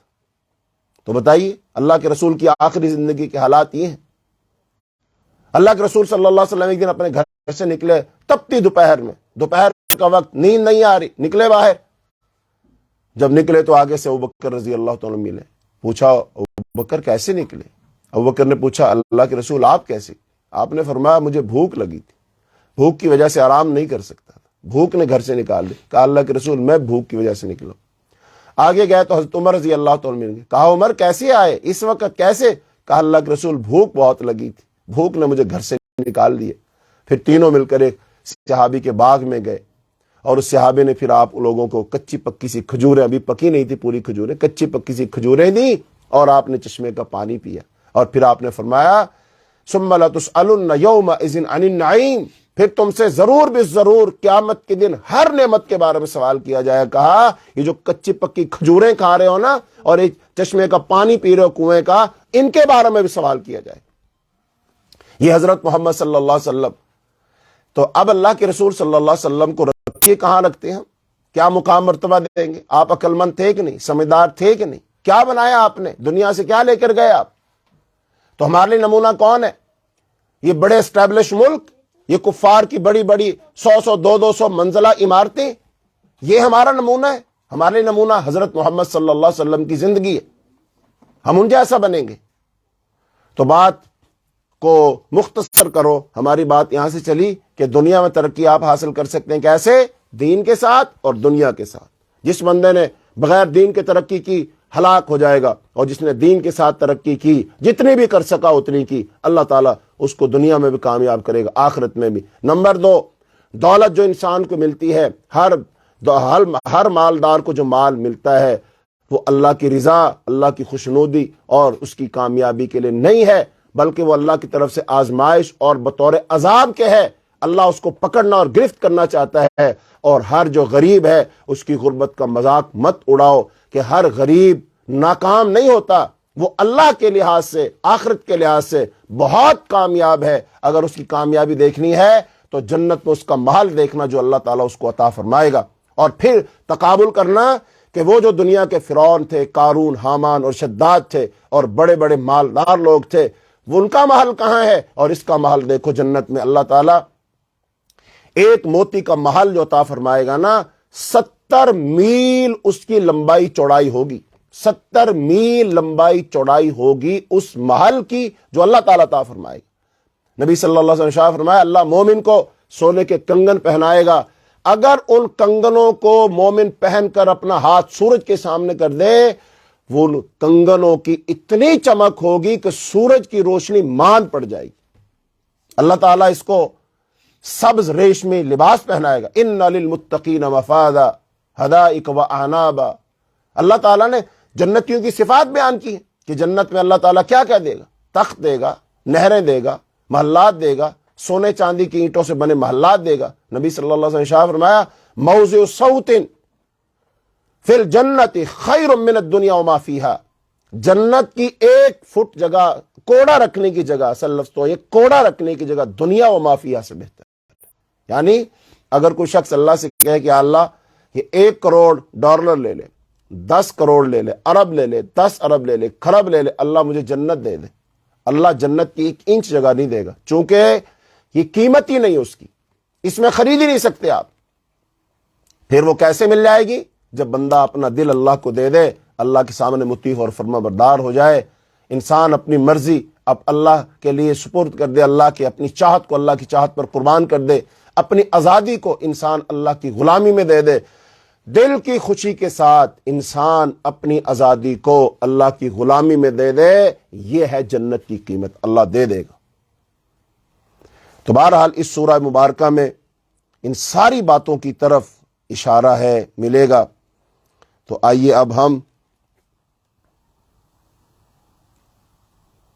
اس سورت کے جو مضامین ایک دفعہ ان میں سے سرسری طور پر ہم گزریں گے، اور اس میں سے پھر کچھ چند ایک باتیں ہیں انشاءاللہ ان کی ہم تھوڑی وضاحت کرنا چاہیں گے۔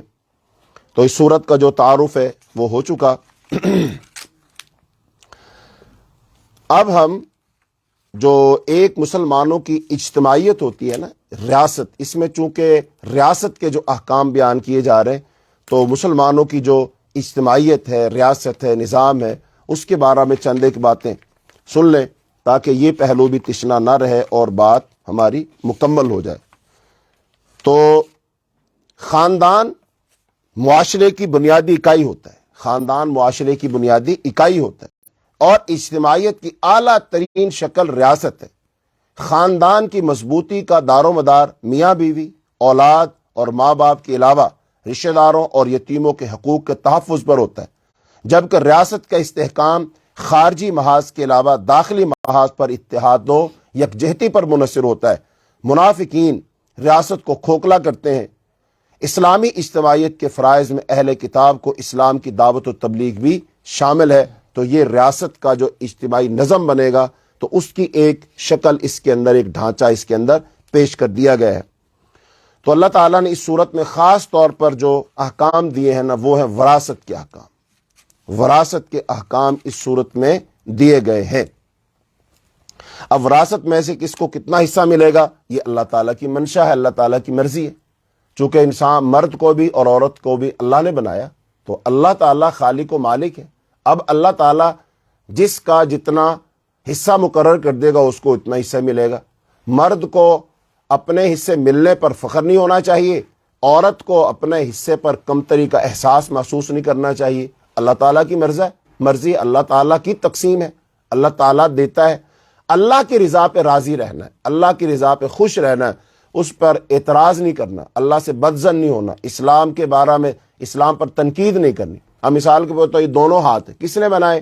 اللہ تعالیٰ نے بنائے، لیکن ایک مسلمان کو کیا حکم دیا؟ وہ کس ہاتھ سے کھائے پیے گا؟ دائیں ہاتھ سے کھائے گا پیے۔ فرمایا اذا اکل احدکم طعاما فلیأکل بیمینہ، جب بھی تم میں سے کوئی کھانا کھائے دائیں ہاتھ سے کھائے، پانی پیے دائیں ہاتھ سے پیے۔ ان الشیطان یأکل ویشرب بشمالہ، شیطان جو ہوتا ہے وہ اپنے الٹے ہاتھ سے کھاتا اور پیتا ہے۔ اب یہ سوال کرے ہاتھ اللہ سے، یا اللہ اس ہاتھ سے ہی بندہ کیوں کھائے، سارے خیر کے کام دائیں ہاتھ سے کیوں کرنے، الٹے ہاتھ سے کیوں نہیں کرنے؟ الٹے ہاتھ سے کیوں نہیں کر سکتے ہم؟ اس کے ساتھ انسان طہارت کرتا ہے، ناک صاف کرتا ہے اور اپنے صفائی طہارت کے کام الٹے ہاتھ سے کرتا ہے، تو یہ ہاتھ اعتراض کر سکتا ہے؟ بتائیں، ہاتھ اعتراض کرے گا؟ نہیں کرے گا۔ کیوں نہیں کرے گا؟ یہ ہاتھ اللہ کے بنائے ہو، اللہ جس کو جو منصب سونپ دو اس نے وہی ادا کرنا۔ اب جو عمارت بنی ہوتی ہے، کچھ اینٹیں اس کی بنیاد میں لگی ہوتی وہ تو نظر ہی نہیں آتی، اور کچھ اینٹیں وہ ہوتی ہیں جو محل کی سامنے کی دیوار اس کی پیشانی پہ لگی ہوتی۔ اینٹیں دونوں ہی ہیں، ایک محل کی پیشانی پہ لگی، ایک بنیاد پہ لگی۔ اب وہ بنیاد والی کہے کہ نہیں میں نے پیشانی پہ لگنا ہے، پیشانی والی کہے نہیں میں نے بنیاد پہ نہیں لگنا۔ بھائی کیوں؟ اور بھائی لگانے والے کی مرضی ہے نا، وہ جہاں جس کو چاہے لگا دے۔ ایسے ہی ایک کمہار ہنڈیا بناتا مٹی کی، ایک کمہار مٹی کے برتن بناتا ہے، ہانڈی بناتا ہے، اب دونوں ہانڈیاں اس نے بنائی ہیں، ایک میں وہ ٹھنڈا پانی رکھتا ہے اور ایک کو وہ چولہے پہ چڑھا دیتا ہے، تو کمہار کی مرضی ہے۔ اب کوئی کہہ سکتا ہے بھائی تم نے اس ہانڈی میں پانی کیوں رکھا، اس کو چولہے پہ کیوں چڑھایا؟ اللہ کی، اس کی کمہار کی مرضی ہے، وہ مالک۔ ایسی اللہ تعالیٰ کی مرضی ہے، اللہ جہاں رکھے، جیسے رکھے، جو چاہے حکم دے، جیسے چاہے تقسیم کر دے، مال کی تقسیم ہو، اوقات کی تقسیم ہو، کوئی بھی تقسیم ہو، اللہ کرے گا۔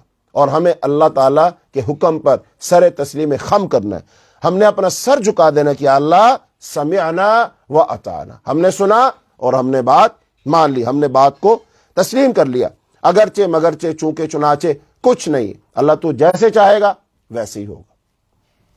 تو اس لیے اللہ تعالیٰ نے وراثت کی تقسیم کی ہے۔ جو ابتدائی آیات ہم نے آپ کے سامنے پڑھی ہیں، ان آیات میں اللہ تعالیٰ نے آیت نمبر 1 سے آیت نمبر 6 میں یہاں پر آغاز وحدت نسل انسانی کا اسلامی تصور پیش کیا ہے کہ تمام انسان آدم کی اولاد ہیں، کوئی اونچا نہیں، کوئی نیچا نہیں۔ اس لیے نبی صلی اللہ علیہ وسلم نے شاہ فرمایا تھا کسی گورے کو کالے پر، کالے کو گورے پر، عربی کو اجمی پر، اجمی کو عربی پر کوئی فوقیت حاصل نہیں۔ اگر فوقیت کی کوئی وجہ ہے تو وہ صرف اور صرف تقوی ہے۔ یہی اللہ پاک نے یہاں شاہ فرمایا، یہی بات اللہ نے سورہ حجرات میں بھی ارشاد فرمائی، فرمایا یا ایھا الناس، اے لوگو اللہ سے ڈر جاؤ جو تمہارا رب ہے، جس نے تمہیں ایک جان سے پیدا کیا ہے۔ اب ایک جان سے پیدا کرنے کا کیا مراد ہے؟ آدم علیہ السلام کو اللہ نے اپنے ہاتھ سے بنایا، مٹی سے بنایا، اور پھر آدم علیہ السلام کی پسلی سے اللہ نے عورت کو بنایا، اس لیے عورت پسلی سے بنائی گئی ہے۔ تو اس لیے اللہ تعالیٰ سے ڈرتے رہنے کی ہدایات کی گئی ہیں، جس نے سب کو ایک ہی جان سے پیدا کیا، تمام مرد عورتیں ایک ہی آدم و حوا کی اولاد ہیں، اس وجہ سے خدا اور رشتہ رحم سب کے درمیان مشترک ہے۔ اس کا بدیہی تقاضا یہ ہے کہ سب خدا سے ڈرتے رہیں اور سب رشتہ رحم کا احترام ملحوظ رکھیں۔ انہی دو بنیادوں پر اسلامی معاشرت کی بنیاد قائم ہوتی ہے، یعنی سب اللہ سے ڈریں اور اپنے رشتہ رحم کا وہ احترام کریں۔ یتیموں کے حقوق ادا کرنے کی تاکید کی گئی، اور زور آور سرپرست جو ہوتا ہے نا، مثلا جیسے غزوہ احد میں بہت سارے لوگ شہید ہو گئے تھے، تو اب ایک بندہ سرپرست بن گیا تو وہ جتنی چاہے عورتوں سے شادی کر لے، نہیں، جتنی چاہے عورتوں سے شادی نہیں کر سکتا۔ اور پھر ایسا نہیں ہے کہ وہ دیکھے جن کے سرپرست ختم ہو گئے ان کا مال و دولت ہتھیانے کے لیے بس وہ شادی کرتا چلا جائے تاکہ اس کی دولت بھی مجھے مل جائے، اس کی دولت بھی مجھے مل جائے۔ نہیں، اللہ دلوں کے حال خوب جانتا ہے۔ تو زور آور سرپرست اپنے رشتہ دار یتیموں کے اچھے مال اپنے برے مال سے بدل لیں، یا اپنے مال کے ساتھ ملا کر اس کو ہڑپ کرنے کی تدبیریں نہ کریں۔ یتیموں کے حقوق کے تحفظ کے نقطہ نظر سے ان کی ماؤں سے نکاح کی اجازت دی گئی، اور اس کے لیے 4 تک کی قید لگائی گئی۔ اور پھر ادائے مہر، حق مہر جو ہوتا ہے، اس کی شرط کے ساتھ تعدد ازواج کی اجازت دی گئی، یعنی کہ زیادہ شادیاں کر سکتے ہیں۔ تعدد ازواج کا تعلق اگرچہ یتیموں کی ماؤں کے حوالے سے ہے، لیکن اسے ان کے ساتھ مقید کرنا قرآن کے مفہوم کے خلاف ہے۔ البتہ تعدد ازواج کی اجازت عدل کے ساتھ مشروط ہے۔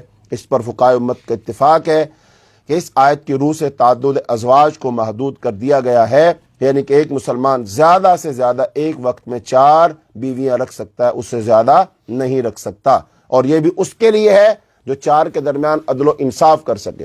اگر یہ عدل و انصاف نہ کر سکے پھر صرف اور صرف 1 رکھے گا، اس سے زیادہ نہیں رکھے گا۔ حدیث میں آتا ہے طائف کا ایک سردار تھا جس کا نام تھا غیلان، جب ایمان لائے تو اس کی 9 بیویاں تھیں، تو نبی صلی اللہ علیہ وسلم نے 4 کی اجازت دی اور اس سے کہا باقیوں کو چھوڑ دے، تو اس نے چھوڑ دی۔ ظاہر بات اسلام لانے کے بعد اپنی مرضی تو نہیں چلے گی، تو مرضی تو اللہ تعالیٰ کی چلے گی۔ پھر آگے آیت نمبر 7 سے آیت نمبر 14 میں تقسیم وراثت کے ضابطے کی تفصیل بیان کی گئی ہے تاکہ ضعیف و قوی سب کے حقوق معین ہو جائیں اور معاشرے میں ظلم و حق تلفی اور نزاع و مخاصمت کے سب دروازے، تمام جھگڑوں کے دروازے بند ہو جائیں۔ پھر آیت نمبر 15 سے 18 میں معاشرے کو فواحش سے پاک رکھنے کے لیے ایک ابتدائی حکم دیا گیا، اور اس کے ساتھ ساتھ یہ امر بھی واضح کیا گیا کہ توبہ ان لوگوں قبول ہوتی ہے جو جہالت کی بنیاد پر کوئی گناہ کا کام کرتے ہیں اور پھر فوراً توبہ کرتے ہیں۔ جہالت کے معنی جذبات سے مغلوب ہو کر کوئی شرارت، ظلم اور گناہ کے ارتکاب کے ہیں۔ جو لوگ گناہ کے بعد فوری توبہ نہیں کرتے ان کا معاملہ اللہ کے سپرد ہے۔ پھر آیت نمبر 19 سے آیت نمبر 21 میں اس بات کو بیان کیا کہ عورت جو مال وراثت نہیں ہے، عورت کی اپنی حیثیت ہے، کوئی وہ مال وراثت نہیں ہے کہ جیسے مال وراثت میں ملتا ہے ایسی عورت بھی وراثت کے مال میں سمجھی جائے گی۔ مثال کے طور پر ایک شخص فوت ہوتا ہے، اب اس کی اولاد میں اس کی وراثت تو تقسیم ہوگی، لیکن اب اس کی جو بیویاں ہیں کیا وہ بھی وراثت میں تقسیم ہوں گی؟ نہیں، وہ وراثت میں تقسیم نہیں ہوں گی۔ کوئی بھی شخص اپنی والدہ سے، وہ حقیقی ماں ہو یا سوتیلی ماں ہو، اس کے ساتھ نکاح نہیں کر سکتا، یہ حرام ہے بالکل۔ آگے آیت نمبر 22 سے 25 میں فرمایا باپ کی منکوحہ کے ساتھ بیٹی کو نکاح کی ممانعت ہے اور ان عورتوں کی تفصیل جن کے ساتھ نکاح جائز نہیں ہے۔ نیز شرائط نکاح کا بیان تاکہ معاشرہ بدکاری و بے حیائی اور ظلم و زیادتی کے مفاسد سے پاک رہے۔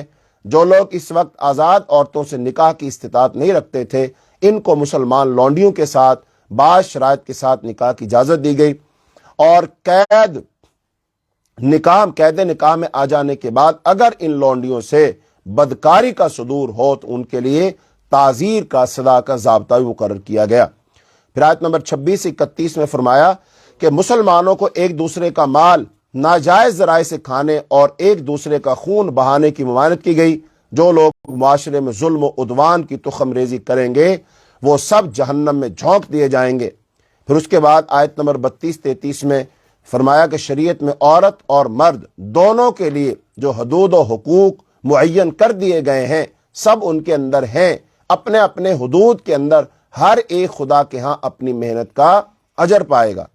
اب آیت نمبر 34-35 میں بتایا گیا کہ سربراہ کون ہوگا؟ وہ مرد ہوگا۔ تو مرد کی سربراہی، چونکہ جیسے ایک ریاست بغیر سربراہ کے نہیں ہو سکتی، کوئی فوج سپہ سالار کے بغیر نہیں چل سکتی، ایسے ہی کوئی خاندان وہ بھی مرد کی سربراہی کے بغیر نہیں چل سکتا۔ تو خاندان اور معاشرے میں سربراہی اور قوامیت کا مقام مرد کو حاصل ہے۔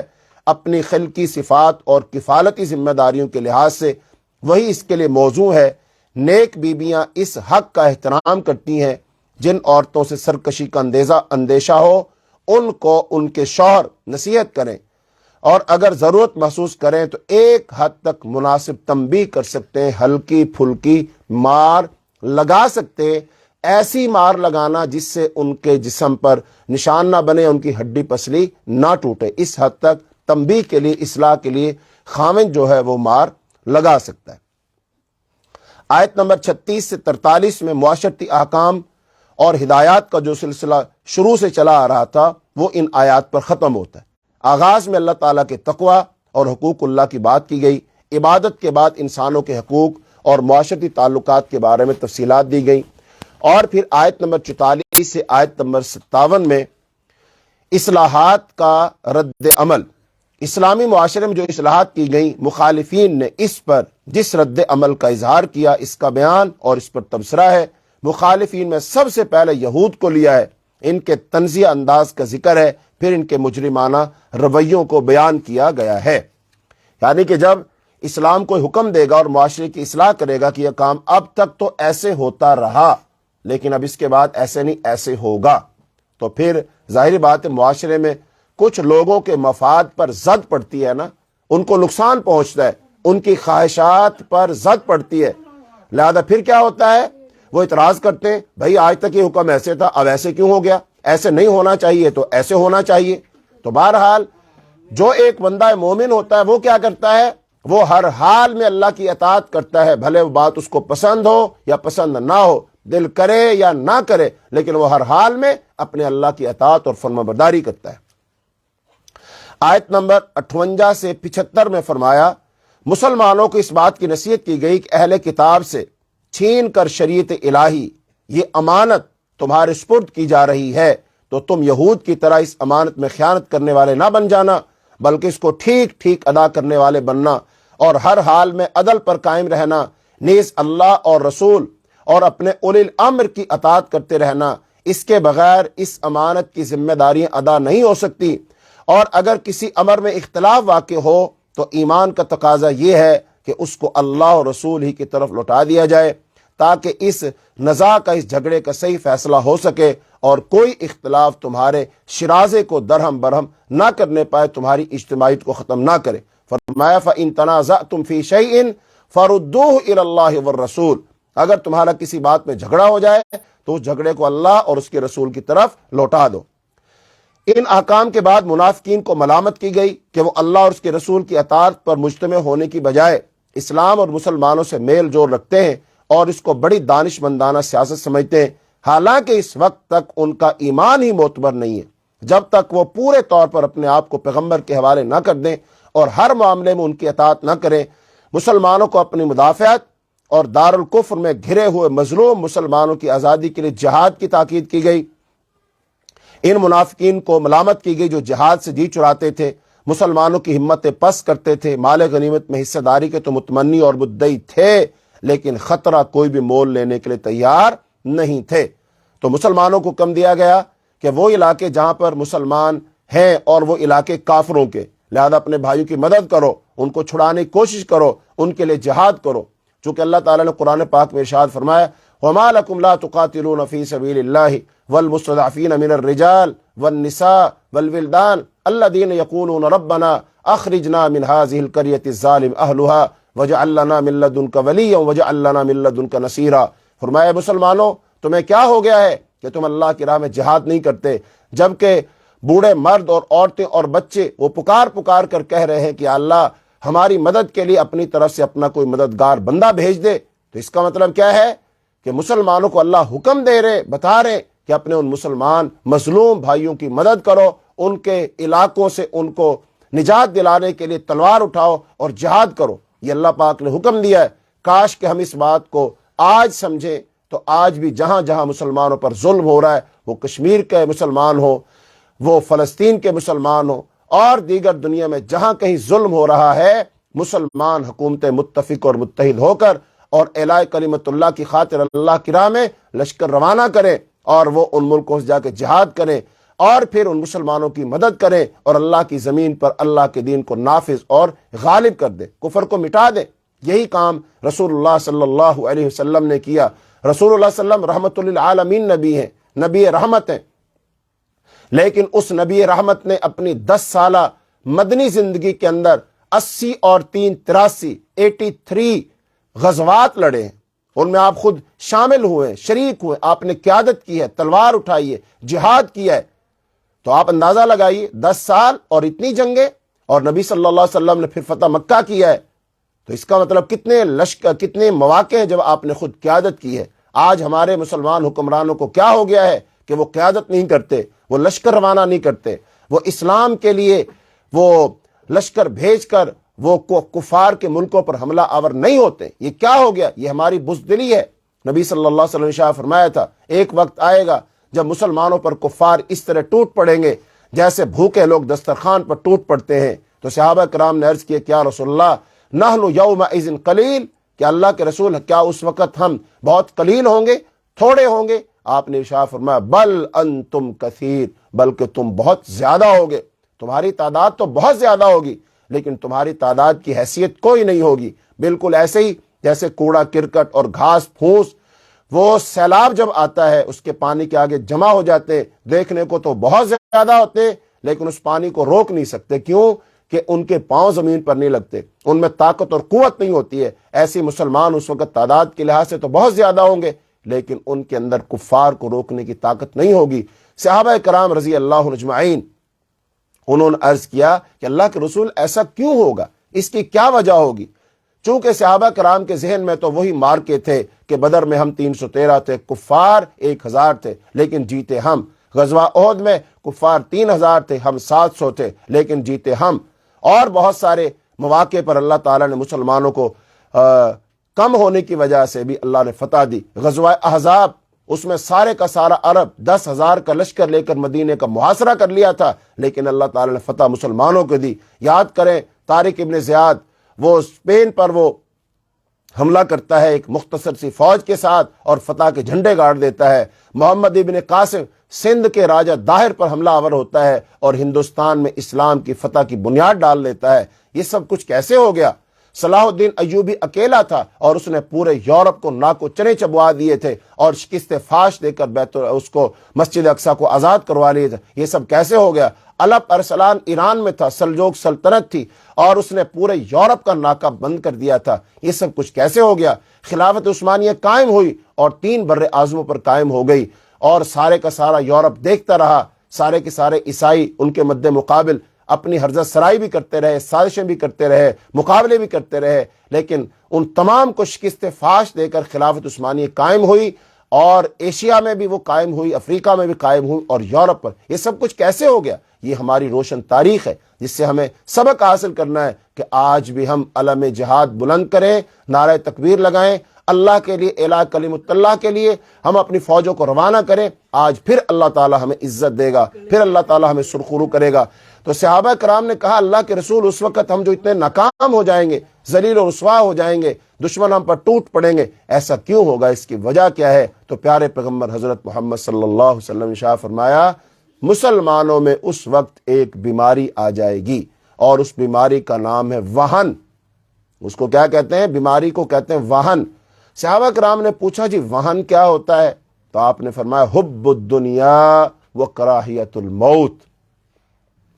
فرمایا وہن کہتے ہیں دنیا کی محبت اور موت سے نفرت۔ تو آج کا مسلمان بھی مرنے سے نفرت کرتا ہے، وہ مرنا نہیں چاہتا، اللہ کی راہ میں جان دینا نہیں چاہتا، وہ شہادت کا متمنی نہیں ہے۔ حالانکہ شاعر نے تو کہا تھا شہادت ہے مطلوب و مقصود مومن، نہ مال غنیمت نہ کشور کشائی، 2 نیم ان کی ٹھوکر سے صحرا و دریا، سمٹ کر پہاڑ ان کی ہیبت سے رائی۔ اللہ کے رسول صلی اللہ علیہ وسلم خود شہادت کی تمنا کرتے رہے۔ آپ نے فرمایا لَوَدِدتُ أَنْ أُقْتَلَ فِي سَبِيلِ اللَّهِ ثُمَّ أُحْيَا ثُمَّ أُقْتَلْ ثُمَّ أُحْيَا ثُمَّ أُقْتَلْ۔ فرمایا مجھے اس ذات کی قسم جس کے قبضے میں محمد کی جان ہے، میں چاہتا ہوں مجھے اللہ کی راہ میں قتل کر دیا جائے، پھر زندہ کیا جائے، پھر قتل کیا جائے۔ آپ نے الفاظ 10 مرتبہ دہرائے۔ اس کا مطلب رسول اللہ صلی اللہ علیہ وسلم خود شہادت کے متمنی تھے۔ تو آج مسلمان یہ شہادت کا سبق کیوں بھول گئے؟ جہاد کا سبق کیوں بھول گئے؟ آج ہمارے ہاں سے لشکر روانہ کیوں نہیں ہوتے؟ فتوحات کے جھنڈے کیوں نہیں لہرائے جاتے؟ مال غنیمت کیوں نہیں آتا؟ اللہ کے رسول صلی اللہ علیہ وسلم نے تو اپنی معیشت کا دار و مدار، جتنے بھی لوگ معیشت کو اچھا کرنا چاہتے ہیں وہ اس بات کو سن لیں۔ رسول اللہ صلی اللہ علیہ وسلم نے فرمایا، نبی صلی اللہ علیہ وسلم نے فرمایا اللہ تعالیٰ نے میرا رزق، میرا جو نیزہ ہے نا، اس کی انی کے نیچے رکھا ہے۔ نیزہ چلے گا، غنیمت آئے گی اور اللہ ہمیں رزق دے گا، ہم خوشحال ہوں۔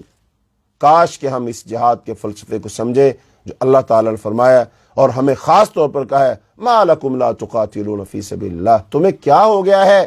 حالات یہ ہیں، لوگ پکار رہے ہیں، عورتیں پکار رہی ہیں، بچے پکار رہے ہیں، اور آج کل تو میڈیا ہمیں دکھا رہا ہے، ٹیلی ویژن کی سکرین پر، کیا ہم نہیں دیکھتے چھوٹے چھوٹے معصوم بچے ان ملکوں کے مسلمانوں اور ان ملکوں کے سربراہوں کو آواز دے رہے ہیں کہ ہماری مدد کے لیے آؤ، ہمارے ساتھ یہ ہو گیا وہ ہو گیا۔ کتنی بیٹیاں ہیں جن کی عزتیں تار تار کر دی گئیں، جن کے دوپٹے کھینچ لیے گئے، کتنے بوڑھے ہیں ان کی داڑھیوں کو نوچ لیا گیا، کتنی بوڑھی مائیں ہیں جن کے سامنے ان کے بیٹوں کو ذبح کر دیا گیا۔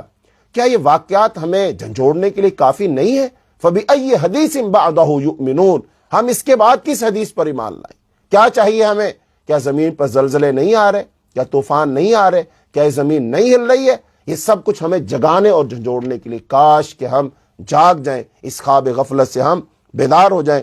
تو بہرحال اللہ تعالیٰ نے جہاد کا حکم دیا ہے کہ تمہیں جہاد کرنا چاہیے۔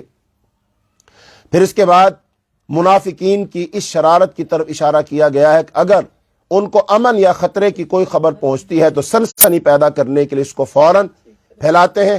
حالانکہ روش یہ ہے کہ اس کو رسول اور ارباب حل و عقد کے سامنے پیش کرتے تاکہ وہ اس پر غور کر کے اس کے تدارک کے لیے صحیح قدم اٹھاتے، لیکن یہ مسلمانوں کے دل بٹھانے کے لیے یہ شرارت کرتے ہیں۔ انہیں یاد رکھنا چاہیے کہ جو کسی حق کی تائید میں کوئی کلمہ خیر کہے گا تو اس کو اس میں سے حصہ ملے گا، اور جو کسی حق کی مخالفت میں کلمہ شر زبان سے نکالے گا تو اس کو اس میں سے حصہ ملے گا۔ آیت نمبر 86 سے آیت نمبر 100 میں ارشاد فرمایا مسلمانوں کو منافقین کے ساتھ برتاؤ کے لیے یہ ہدایت کی گئی کہ معاشرے کے اندر ان کو نکو بنانے کی کوشش نہ کی جائے، بلکہ ظاہری سلوک ان کے ساتھ وہی رکھا جائے جو مسلمانوں کے ساتھ ہونا چاہیے، یعنی ان کے ساتھ سلام کلام باقی رکھنا چاہیے۔ اس کے بعد آگے صلاۃ خوف کا تذکرہ ہے۔ صلاۃ خوف اس نماز کو کہتے ہیں جب خوف کا عالم ہو یا پھر جو جنگ کا عالم ہو تو اس کے اندر بھی نماز پڑھنی ہے، لیکن وہ نماز کیسے پڑھنی ہے؟ اس کو قصر بھی کر سکتے ہیں، کوئی کھڑا ہے تو کھڑا پڑھ لے، اور کوئی جنگ لڑ رہا ہے تو اس کے دوران پڑھ لے، 4 فرضوں کی بجائے کوئی ایک فرض پڑھ لے، بغیر جماعت کے پڑھ لے، تیمم کے ساتھ پڑھ لے، جیسے ممکن ہو نماز پڑھ لے، لیکن نماز چھوڑنے کا حکم نہیں ہے۔ یہاں سے یہ بات بھی معلوم ہو گئی کہ ایک مسلمان نماز کسی صورت نہیں چھوڑ سکتا، وہ بیمار ہے، صحت مند ہے، مقیم ہے، مسافر ہے، حالت امن میں ہے، حالت جنگ میں، وہ تندرست ہے، وہ بیمار ہے، کسی حالت میں ہے وہ نماز نہیں چھوڑ سکتا۔ نبی صلی اللہ علیہ وسلم نے فرمایا من ترک الصلاۃ متعمدا فقد کفر، جس آدمی نے جان بوجھ کر نماز کو چھوڑا اس نے کفر کیا۔ ایک حدیث میں فرمایا بین العبد و بین الکفر والشرک ترک الصلاۃ، ایک بندہ مومن اور ایک بندہ مشرک کے درمیان فرق کرنے والی چیز صرف اور صرف نماز ہے۔ تو جان بوجھ کر نماز چھوڑنے والا شخص وہ آئمہ کے نزدیک 4 میں سے 3 آئمہ کے نزدیک کافر ہو جاتا ہے۔ بعض نے تھوڑی سی رعایت کی ہے کہ اگر وہ نماز کے وجوب کا فرضیت کا انکار نہیں کرتا اور سستی اور کاہلی کا شکار ہو جاتا ہے تو وہ کافر نہیں ہوگا، لیکن بہرحال وہ گناہگار ہوگا، وہ سخت گناہگار ہوگا، اس کو قید میں ڈالا جائے گا جب تک وہ نماز نہ پڑھے، اس وقت اس کو رہائی نہیں دی جائے گی۔ چونکہ قرآن پاک میں اللہ تعالیٰ نے فرمایا ہے جب لوگ جہنم میں جائیں گے، اور جہنم میں جب لوگ جائیں گے تو فرشتے ان سے پوچھیں گے کہ بھئی تمہارے پاس کوئی ڈرانے والا تو نہیں آیا تھا؟ وہ کہیں گے آیا تھا۔ پھر فرمائیں گے کیا چیز تمہیں جہنم میں لے آئی؟ ما سلککم فی سقر، جہنم میں کیوں آ گئے، کیا چیز لے آئی؟ وہ کہیں گے لم نکو من المصلین، ہم نماز نہیں پڑھا کرتے تھے۔ تو اس کا مطلب ہے نماز نہ پڑھنے کا انجام جہنم ہے، اس لیے ہمیں نماز کو کسی صورت میں نہیں چھوڑنا چاہیے۔ آیت نمبر 105 سے آیت نمبر 126 میں اللہ تعالیٰ نے ان مسلمانوں کو تنبیہ کی ہے جو کھلے ہوئے منافقین کے معاملے میں بھی مداہنت برتتے تھے، یعنی منافقین کے ساتھ دوستی لگانا، اٹھنا بیٹھنا، کھانا پینا، یہ سب کچھ کرتے تھے، اور بلکہ ان کی حمایت کرتے تھے، ان کو خاص کر تنبیہ کی ہے۔ یہاں تک کہ بعض اوقات ان کی طرف سے مدافعت کے لیے اٹھ کھڑے ہوتے تھے۔ فرمایا پیغمبر کے خلاف منافقین کی سرگوشیاں اور سرگرمیاں اور اسلام کی راہ چھوڑ کر دوسری راہ اختیار کرنے کی کوشش کوئی معمولی جرم نہیں ہے، یہ چیز اپنی فطرت کے لحاظ سے شرک ہے، اور شرک کو اللہ تعالیٰ کبھی معاف کرنے والا نہیں ہے۔ خدا کے ہاں جھوٹی آرزویں کام آنے والی نہیں ہے، بلکہ ایمان اور عمل صالح کام آنے والا ہے۔ آیت نمبر 27 سے 30 میں فرمایا کہ جو یتیموں اور ان کی ماؤں اور عورتوں کے متعلق احکامات بیان ہوئے، ان کے متعلق بعد میں پیدا ہونے والے سوالات کے جوابات دیے گئے ہیں۔ اور آیت نمبر 131 سے آیت نمبر 147 میں مسلمانوں کو پوری سختی کے ساتھ اس بات کی تاکید کی کہ جو کچھ حکم دیا جا رہا ہے اس پر بے چون و چراں عمل کرو، اس سے گریز و فرار کی راہ اختیار نہ کرو، اور منافقین کی کفر دوستی سے پوری شدت کے ساتھ اظہار بیزاری کرو۔ آخر میں تنبیہ کی گئی کہ منافقین اور کفار دونوں کا ٹھکانہ جہنم ہے۔ اس کے بعد سورہ نساء کی آیت نمبر 148 سے سورہ نساء کے بالکل آخر تک اس صورت میں ایک اسلامی معاشرتی ادب سکھایا گیا تھا کہ ایک دوسرے کو دعائیہ کلمہ سے مخاطب کرو۔ فرمایا اللہ تعالیٰ نے جب تمہیں سلامتی کوئی دعا دی جائے تو تم بھی سلامتی کی اس دعا سے بہتر دعا دو، اسی کو لوٹا دو۔ یعنی اگر کوئی کہے السلام علیکم تو کہو السلام علیکم ورحمۃ اللہ، اور اگر کوئی کہے السلام علیکم ورحمۃ اللہ تو کہو السلام علیکم ورحمۃ اللہ وبرکاتہ۔ تو یہ فرمایا جا رہا ہے کہ تعین اشخاص کے ساتھ برائی کا اظہار صرف مظلوم کے لیے جائز ہے۔ جہاں سے چھٹا بارہ شروع ہوتا ہے تو وہاں پر اونچی آواز بلند کرنا، اپنے حق کے لیے مطالبہ کرنا وہ شخص کر سکتا ہے جو مظلوم ہے، اس کے لیے جائز ہے۔ دوسروں کے لیے اللہ تعالیٰ اس کو پسند نہیں فرماتا۔ لا يحب اللہ الجہر بالسوء من القول الا من ظلم۔ اور پھر اس کے بعد اہل کتاب کے بارے میں کہا گیا کہ یہ جو یہودی ہیں یا نصارہ یہ کافر ہیں، چونکہ بعض لوگ کہتے تھے یہ بھی تو اللہ کو مانتے ہیں، ان کا تو اللہ پر ایمان ہے، وہ اپنے لحاظ سے عبادت بھی کرتے ہیں، آخرت کو مانتے ہیں، ساری چیزوں کو مانتے ہیں، لیکن وہ حضرت محمد صلی اللہ علیہ وسلم کی رسالت کو تو نہیں مانتے، وہ دین اسلام کو تو نہیں مانتے، لہذا اس لیے وہ کافر ہیں، ان کے کفر میں کسی کو کسی قسم کا شک نہیں ہونا چاہیے، حتیٰ کہ جو مسلمان کسی یہودی یا عیسائی کو کافر نہیں کہے گا وہ خود کافر ہو جائے گا۔ یہ مسلمہ قاعدہ، من لم یکفر الکافر فہو کافر، جو کسی کافر کو کافر نہ کہے وہ خود کافر ہو جاتا ہے۔ اس لیے یہود و نصارہ کے کفر میں کسی کو شک نہیں ہونا چاہیے۔ تو بعض لوگ کہتے ہیں اہل کتاب کو کافر نہیں کہنا چاہیے، حالانکہ قرآن واضح الفاظ میں انہیں کافر کہہ رہا ہے، کیونکہ یہ اللہ اور اس کے رسولوں میں تفریق کرتے ہیں۔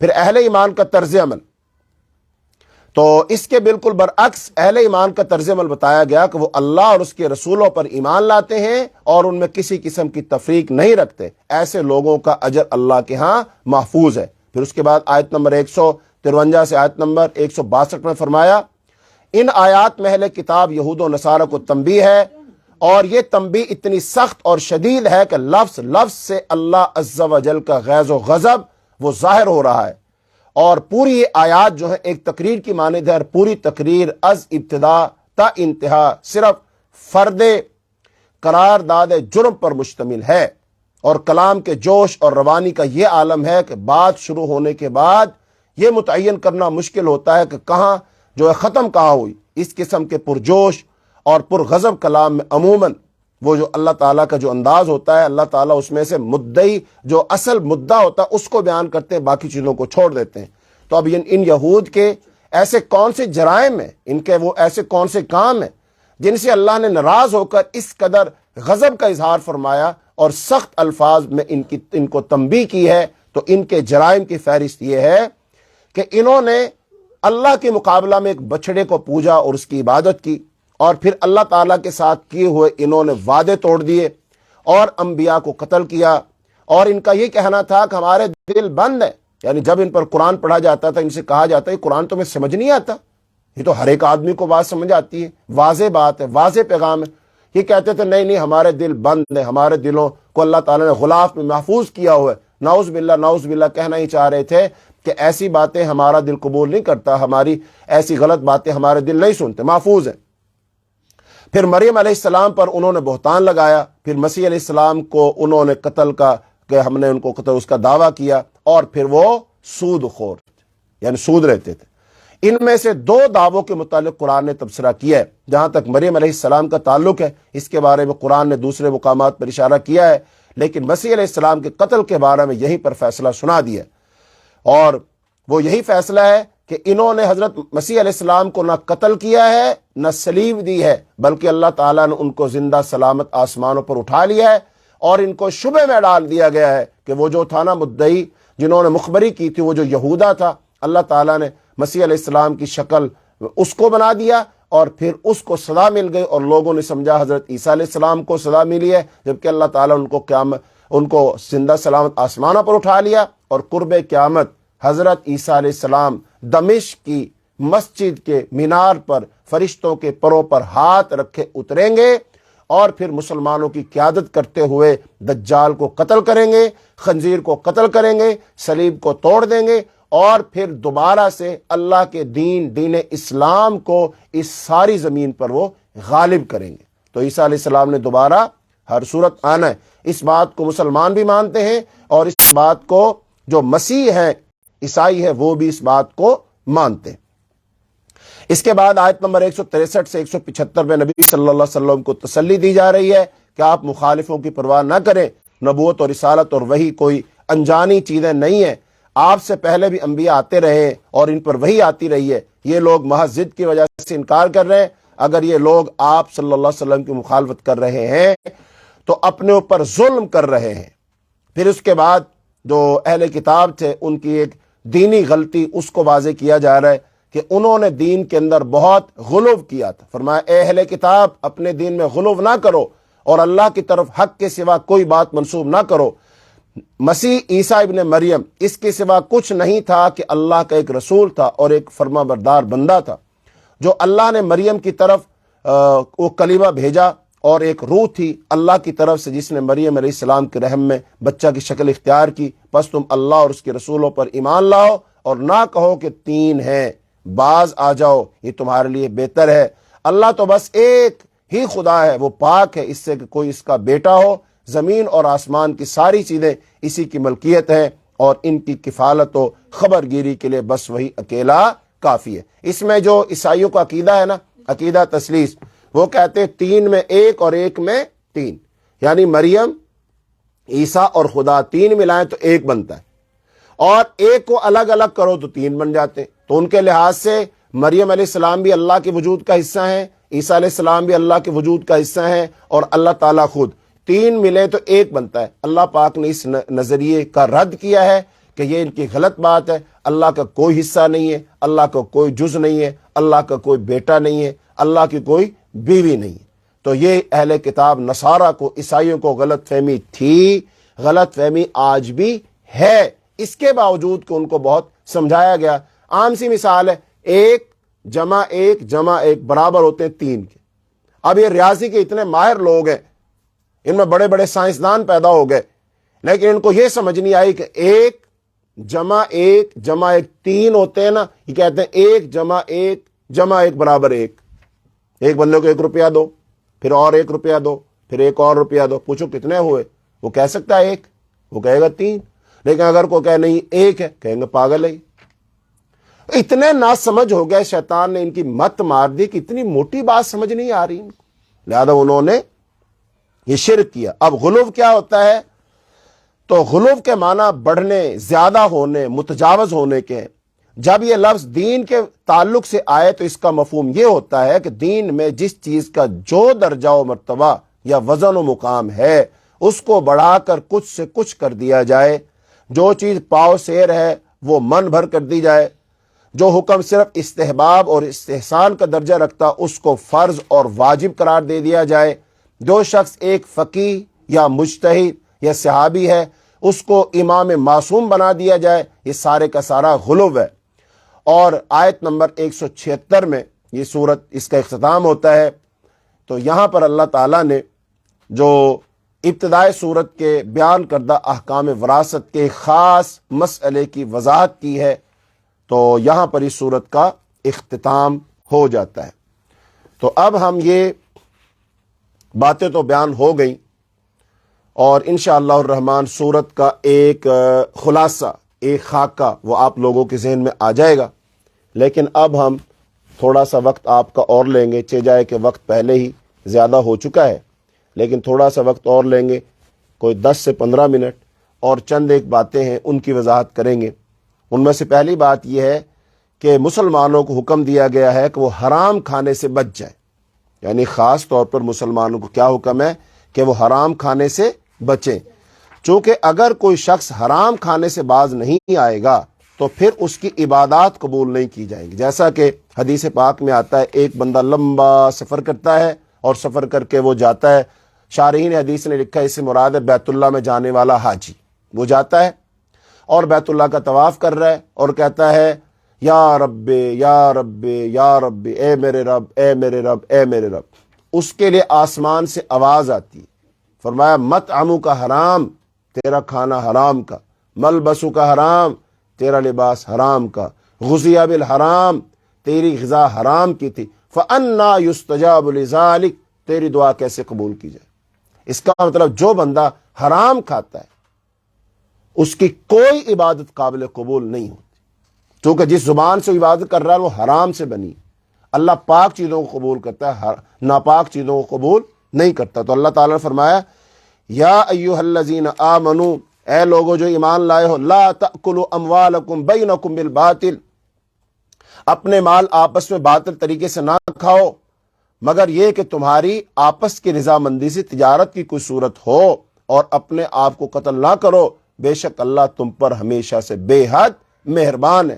پھر فرمایا وَمَن يَفْعَلْ ذَلِكَ عُدْوَانًا، اور جو زیادتی اور ظلم سے ایسا کرے گا تو عنقریب ہم اسے سخت ہولناک آگ میں جھونکیں گے، اور یہ اللہ پر ہمیشہ سے بہت آسان ہے۔ پھر فرمایا ان تجتنبوا کبائر ما تنہون عنہ نکفر عنکم سیئاتکم وندخلکم مدخلا کریما، اگر تم ان بڑے بڑے گناہوں سے بچو گے جن سے تمہیں منع کیا جاتا ہے تو ہم تم سے تمہاری چھوٹی برائیاں دور کر دیں گے اور تمہیں باعزت داخلے کی جگہ میں داخل کریں گے۔ اور اس چیز کی تمنا نہ کرو جس میں اللہ نے تم میں سے بعض کو بعض پر فضیلت دی ہے، مردوں کے لیے اس میں سے ایک حصہ ہے جو انہوں نے محنت سے کمایا، اور عورتوں کے لیے اس میں سے ایک حصہ ہے جو انہوں نے محنت سے کمایا، اور اللہ سے اس کے فضل میں سے حصہ مانگو، بے شک اللہ ہمیشہ سے ہر چیز کو خوب جاننے والا ہے۔ اس کے بعد اللہ پاک نے یہ بات بیان فرمائی ہے کہ مرد اور عورت میں سے ذمہ دار کون ہے، نگران کون ہے، قوام کون ہے۔ اس بات کو اس لیے بیان کر رہا ہوں کہ دنیا میں اس وقت مرد و عورت کی برابری کا فتنہ بڑے عروج پر ہے۔ کفار نے ایک پٹی پڑھا دی ہے کہ مرد اور عورت دونوں برابر ہوتے ہیں۔ ہاں بھئی، تخلیق کے لحاظ سے دونوں برابر ہیں، اللہ کی مخلوق ہونے کے لحاظ سے برابر ہے، مسلمان ہونے کے لحاظ سے برابر ہے، لیکن بعض چیزوں میں اللہ تعالیٰ نے فضیلت عطا فرمائی ہے اور وہ مرد کو عطا فرمائی ہے۔ تو اللہ تعالیٰ نے قرآن میں اس کا حکم دیا، الرجال قوامون علی النساء، فرمایا مرد عورتوں پر نگران ہے، اس وجہ سے کہ اللہ نے ان کے بعض کو بعض پر فضیلت عطا کی، اور اس وجہ سے کہ انہوں نے اپنے مالوں سے خرچ کیا۔ پس نیک عورتیں فرما بردار ہیں، غیر حاضری میں حفاظت کرنے والی ہیں، اس لیے کہ اللہ نے انہیں محفوظ رکھا، اور وہ عورتیں جن کی نافرمانی سے تم ڈرتے ہو سو انہیں نصیحت کرو اور بستروں میں ان سے الگ ہو جاؤ اور انہیں مارو، پھر اگر وہ تمہاری فرما برداری کریں تو ان پر زیادتی کا کوئی راستہ تلاش نہ کرو، بے شک اللہ ہمیشہ سے بہت بلند بہت بڑا ہے۔ اب قوام کون ہے، ذمہ دار کون ہے، سربراہ کون ہے؟ وہ اللہ تعالیٰ نے مرد کو بنایا۔ تو لہذا اللہ تعالیٰ کی اس حکم کو ہمیں قبول کرنا چاہیے کہ نہیں، کہ یہاں پر آ کر عورت بغاوت کر دے کہ اللہ میں اس بات کو نہیں مانتی۔ اگر کوئی عورت یہ سوچے اور شیطان یہ بات دل میں ڈالے گا، ذہن میں یہ بات ڈالے گا، اور وہ شیطان ایسی بولیاں بولے گا کہ دیکھو تم تو کمتر ہو، تمہاری حیثیت تو کم ہے، اللہ تعالیٰ نے تمہیں کم کر دیا ہے۔ اچھا، اب یہ تو ہوگی شیطان کی بات۔ اب اس بات کو اسلامی نقطہ نظر سے سمجھنے کی کوشش کرو، کیا واقعی اللہ تعالیٰ نے عورت کا درجہ کم کیا ہے؟ ذرا بتائیے، اللہ تعالیٰ نے ماں کا درجہ مرد کو دیا، عورت کو ماں بنایا۔ ماں کا درجہ باپ کی نسبت 3 گنا زیادہ ہے۔ ایک صحابی نے نبی صلی اللہ علیہ وسلم سے پوچھا، مجھ پر سب زیادہ حق کس کا ہے؟ فرمایا تیری ماں کا۔ فرمایا پھر کس کا ہے؟ فرمایا تیری ماں کا۔ پھر پوچھا پھر کس کا ہے؟ فرمایا تیری ماں کا۔ فرمایا پھر کس کا؟ پھر کہا تیرے باپ کا۔ تو 3 گنے درجہ زیادہ کس کا ہے؟ ماں کا۔ اور وہ ایک محاورہ بولا جاتا ہے نا کہ ان الجنت تحت اقدام الامہات، بعض لوگ اس کو حدیث کہتے ہیں لیکن اس کی صحت میں ذرا اختلاف ہے۔ فرمایا جنت ماؤں کے قدموں تلے۔ بتائیے، باپ کے قدموں تلے تو نہیں کہا، ماں کے قدموں تلے کہا، تو اس کا مطلب ماں کا درجہ بڑا ہے۔ نبی صلی اللہ علیہ وسلم فرمایا ان اللہ حرم علیکم عقوق الامہات، اللہ تعالیٰ نے تم پر ماؤں کی نافرمانی کو حرام قرار دے دیا۔ یہ ماں کی عزت بڑھائی۔ اور پھر پیچھے جاؤ ذرا، زمانہ جاہلیت میں کیا ہوتا تھا، آج تک عیسائیت میں کیا ہوتا ہے، آج تک ہندو مذہب میں کیا ہوتا ہے؟ کیا وہاں پر عورت کو وہ مقام مرتبہ ہے جو اسلام نے دیا ہے؟ وراثت میں حق اسلام نے عورت کو دیا ہے، ماں کا درجہ اسلام نے عورت کو دیا ہے۔ مردوں سے پہلے عورتوں کے حقوق قرآن پاک میں آتے ہیں، جہاں پر بھی مردوں اور عورتوں کے حقوق آتے ہیں وہاں پر پہلے کس کا حق آتا ہے؟ عورت کا حق بیان کیا جاتا ہے۔ تو اس کا مطلب یہ مقام مرتبہ کس نے دیا ہے؟ اسلام نے دیا ہے۔ عورت کو تو زندہ درگور کیا جاتا تھا عرب میں اسلام سے پہلے، اسلام نے اس کو باقی رکھا ہے۔ فرمایا اللہ تعالیٰ جس کو 2 بیٹیاں دے اور وہ 2 بیٹیوں کی پرورش کرے، تعلیم دے، تربیت کرے، شادی ان کی کرے، وہ جنت میں میرے ساتھ ایسے ہوگا جیسے 2 انگلیاں۔ یہ مرتبہ کس نے دیا؟ بیٹی کو رحمت کس نے قرار دیا؟ وراثت میں حصہ کس کو قرار دیا؟ اور اگر کوئی شخص بیوی کا حق ادا نہ کرے وہ مجرم ہے۔ اور بیوی کا نان، نفقہ، کھانا پینا، علاج، معالجہ، یہ ساری سہولیات کس کے ذمہ ہے؟ مرد کے ذمہ ہے۔ عورت پیدا ہوتی ہے، اس کا کفیل اس کا باپ ہوتا ہے، باپ نہ ہو تو اس کا بھائی ہوتا ہے، جب اس کی شادی ہو جاتی ہے اس کا خامند ہوتا ہے، جب وہ بوڑھی ہو جاتی ہے اس کی اولاد ہوتی ہے۔ تو عورت کو تو اتنے حقوق اسلام نے دیے کوئی تصور نہیں کر سکتا۔ اور پھر عورت کو ایک ملکہ کی طرح رکھا ہے کہ وہ گھر میں رہے گی اور وہ نہائے دھوئے، بناؤ سنگار کرے، گھر کے کام کاج کرے، اور شام کو وہ سج سمر کر اپنے خامند کا استقبال کرے، اور خامند اس کے لیے باہر سے کما کر لائے گا، فروٹ لائے گا اور چیزیں لائے گا، سب کچھ لا کر اس کو پیش کرے گا اور وہ کھلائے گی پلائے گی۔ یہ حقوق اگر کسی ایسی عورت کے سامنے بیان کی جائیں جو غیر مسلم ہے اور وہ مغرب کے کسی ملک میں، یورپ کے کسی ملک میں رہتی ہے، ایک عورت کے یہ حقوق ہیں۔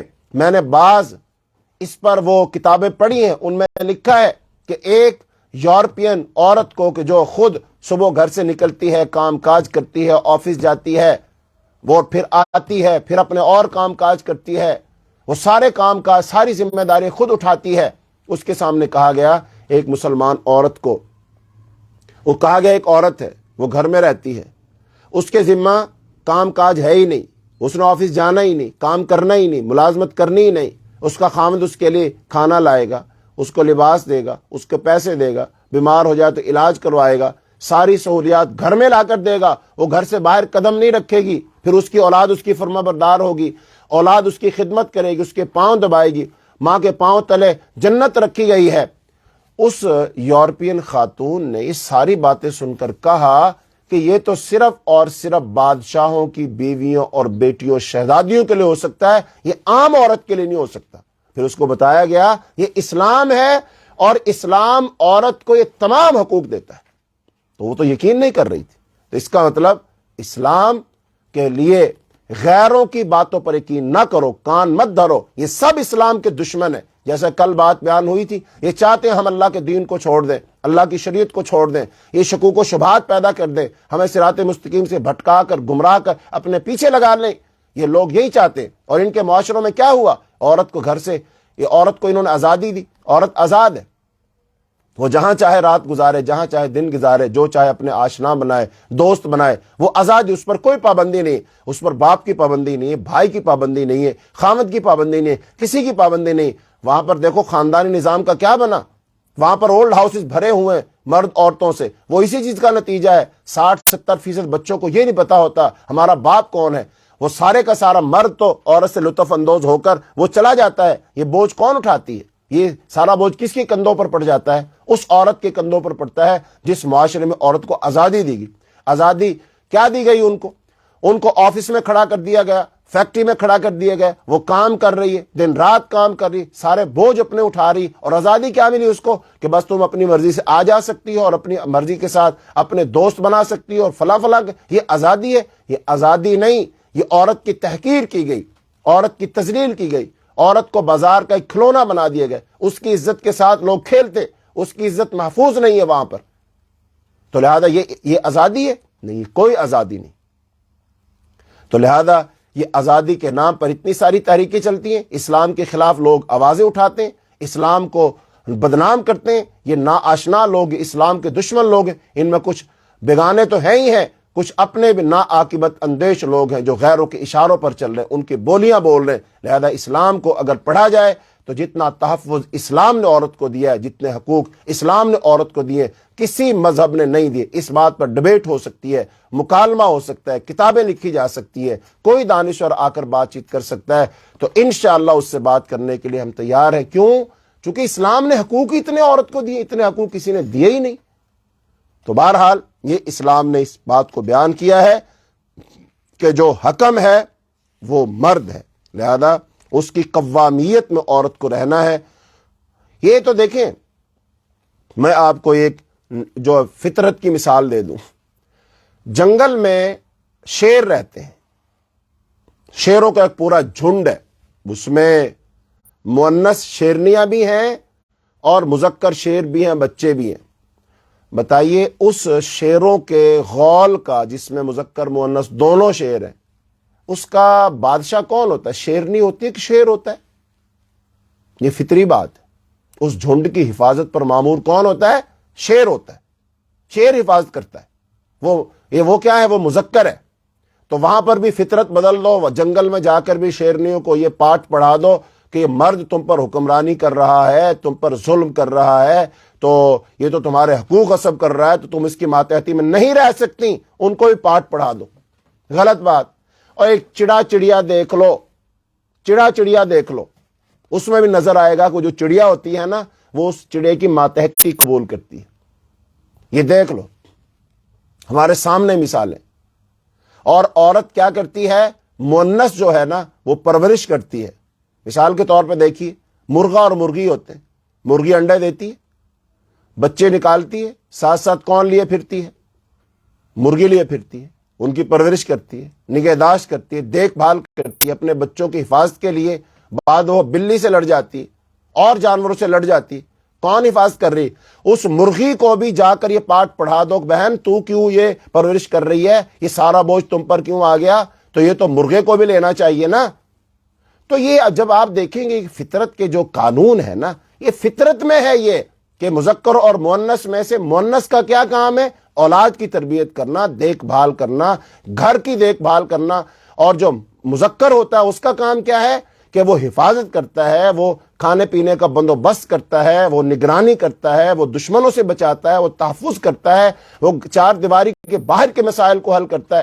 اب اس میں حضرت علی رضی اللہ تعالیٰ عنہ نبی صلی اللہ علیہ وسلم کے داماد ہیں، اور حضرت فاطمہ رضی اللہ تعالی عنہ نبی صلی اللہ علیہ وسلم کی بیٹی ہیں، اور حضرت فاطمہ رضی اللہ تعالی عنہ سے نبی صلی اللہ علیہ وسلم کو جتنی محبت تھی وہ احادیث کے اندر موجود ہے کہ جب آپ تشریف لاتی حضور پاک کھڑے ہو جاتے، پیشانی مبارک کو چومتے، اپنی کملی کو نیچے بچھا دیتے اور اس پر وہ بیٹھ جاتی۔ جب سفر پر جاتے حضرت فاطمہ سے مل کر جاتے، جب واپس تشریف لاتے پہلے فاطمہ کے گھر جاتے۔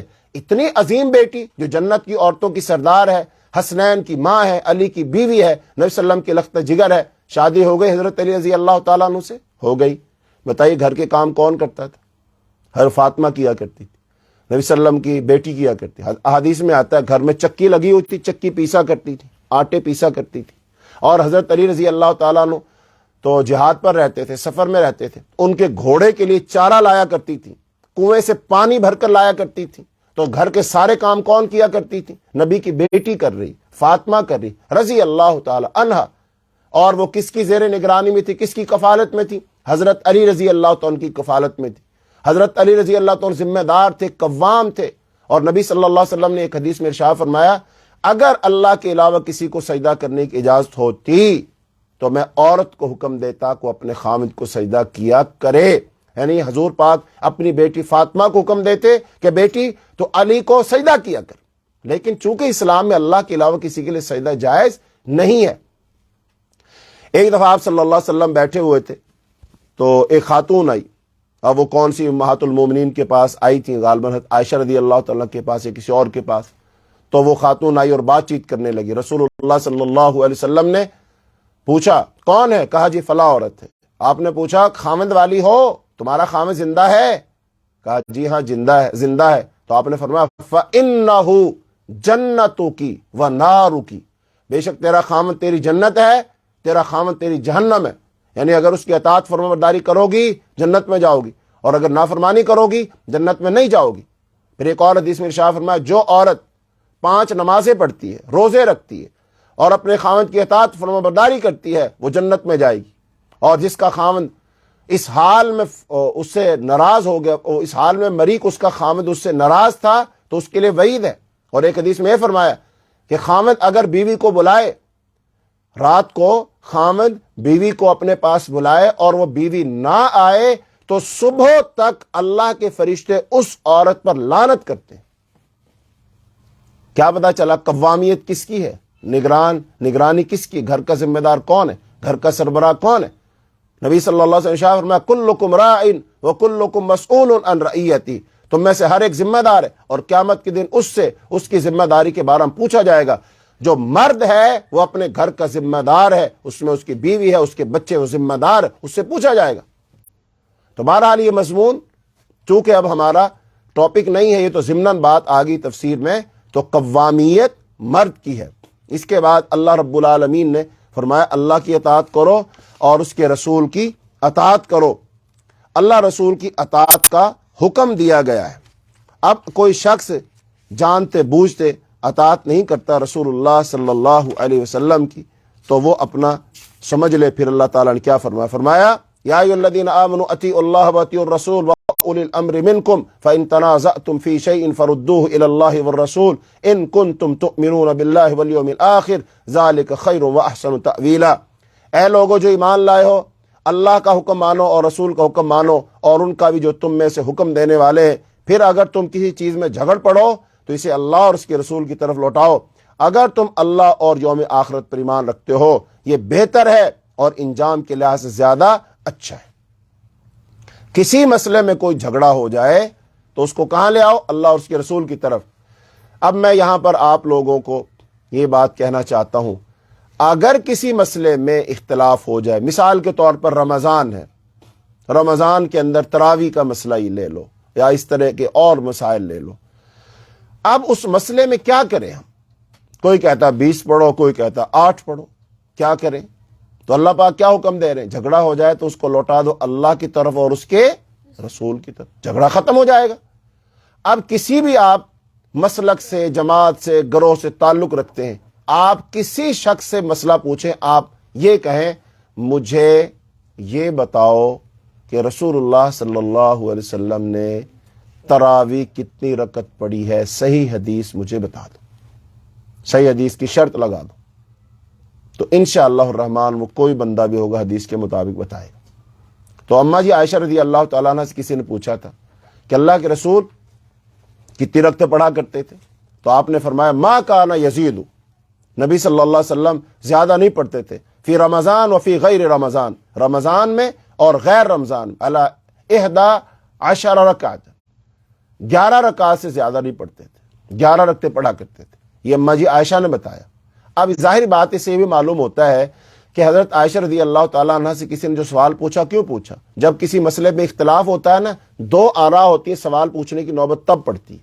تو وہاں پر صحابہ کرام کے اندر یہ اختلاف ہوا ہوگا کہ 20 پڑھیں کہ کتنی رکعتیں پڑھیں، 8 پڑھیں، 11 پڑھیں، کتنی پڑھیں؟ تو انہوں نے کہا چونکہ آپ صلی اللہ علیہ وسلم کہاں پڑھا کرتے تھے؟ گھر پڑھا کرتے تھے نماز کو، تو لہذا اماں جی عائشہ سے پوچھ رہے تھے۔ تو اماں جی عائشہ سے پوچھا تو اماں جی عائشہ نے بتا دیا کہ آپ رمضان غیر رمضان میں 11 رکعتوں سے زیادہ نہیں پڑھا کرتے تھے، تو مسئلہ تو حل ہو گیا۔ تو لہذا کوئی بھی مسئلہ ہے اس کو اللہ کی طرف، اس کے رسول کی طرف لوٹا دو، یعنی قرآن کی طرف اور حدیث کی طرف لوٹا دو، انشاءاللہ الرحمن مسئلہ کیا ہو جائے گا؟ حل ہو جائے گا۔ پھر اللہ تعالیٰ نے مسلمانوں کو انصاف کرنے کا حکم دیا کہ انصاف کرو، کوئی مسئلہ ہو لیکن انصاف کرو، انصاف کو مت چھوڑو۔ لیکن بعض دفعہ ہم کیا کرتے ہیں؟ انصاف کا دامن ہم چھوڑ دیتے ہیں، لیکن کوئی مسئلہ بھی ہو اس میں انصاف سے کام لینا چاہیے۔ فرمایا اللہ تعالیٰ نے من کان یرید ثواب الدنیا، جو شخص دنیا کا بدلہ چاہتا ہے تو اللہ ہی کے پاس دنیا اور آخرت کا بدلہ ہے، اللہ ہمیشہ سے سب کچھ سننے والا، سب کچھ دیکھنے والا ہے۔ یا ایھا الذین آمنوا کونوا قوامین بالقسط، اے لوگو جو ایمان لائے ہو انصاف پر پوری طرح قائم رہنے والے، اللہ کے لیے شہادت دینے والے بن جاؤ، خواہ تمہاری ذاتوں یا والدین اور زیادہ قرابت والوں کے خلاف ہو، اگر کوئی غنی ہے یا فقیر تو اللہ ان دونوں پر زیادہ حق رکھنے والا ہے، بس اس میں خواہش کی پیروی نہ کرو، عدل کرو، اور اگر تم زبان کو پیچ دو یا پہلو بچاؤ تو بے شک اللہ اس سے جو تم کرتے ہو ہمیشہ سے پوری طرح باخبر ہے۔ یعنی انصاف اس وقت کرنا تو بہت آسان ہوتا ہے جب سامنے 2 گروہ ہوں اور ان کا تعلق مجھ سے نہ ہو، ان کا تعلق کسی خاندان سے ہو، کوئی اور بندے ہو، تو پھر تو انصاف کرنا بہت آسان ہے۔ لیکن انصاف کرنا اس وقت مشکل ہوتا ہے، ایک طرف میرا باپ ہے اور ایک طرف مخالف ہے، تو اب میری ہمدردیاں کس کے ساتھ ہوں گی؟ باپ کے ساتھ ہوں گی۔ لیکن اگر باپ قصوروار ہے، بھائی قصوروار ہے، چچا تایا قصوروار ہے، میرا خاندان قصوروار ہے، اور مد مقابل جو شخص ہے وہ صحیح ہے، وہ حق پر ہے، اب میں نے فیصلہ کرتے ہو کیا کہنا ہے کہ میرا باپ قصوروار ہے، اس کو سزا دی جائے۔ لیکن یہ کس میں جرت ہے آج؟ اتنی اخلاقی بلندی کس میں ہے؟ کردار کی سچائی کس میں ہے؟ کس میں اللہ کا تقوی ہے جو اس بات پر پورا اترے؟ حالانکہ حضرت محمد صلی اللہ علیہ وسلم نے تو یہی کہا تھا، لو ان فاطمہ بنت محمد لسرقت لقطعت یدها، اگر میں محمد کی بیٹی فاطمہ بھی چوری کرتی تو میں اس کا بھی ہاتھ کاٹ دیتا۔ یہ رعایت نہ کرتا کہ یہ میری بیٹی ہے، محمد کی بیٹی ہے، اونچا خاندان ہے، ہاشمی ہے، نبی کی بیٹی ہے، علی کی بیوی، حسنین کی ماں ہے، میں اس کا ہاتھ بھی کاٹ دیتا۔ تو انصاف کا تقاضا یہی ہے، کوئی بھی ہو مد مقابل انصاف کرنا چاہیے۔ خاص طور پر گھروں میں عورتوں کے جو مسائل ہوتے ہیں نا، ان میں یہ ہوتا ہے کہ ایک گھر میں ایک بہو ہے، ایک ساس ہے، ایک نند ہے۔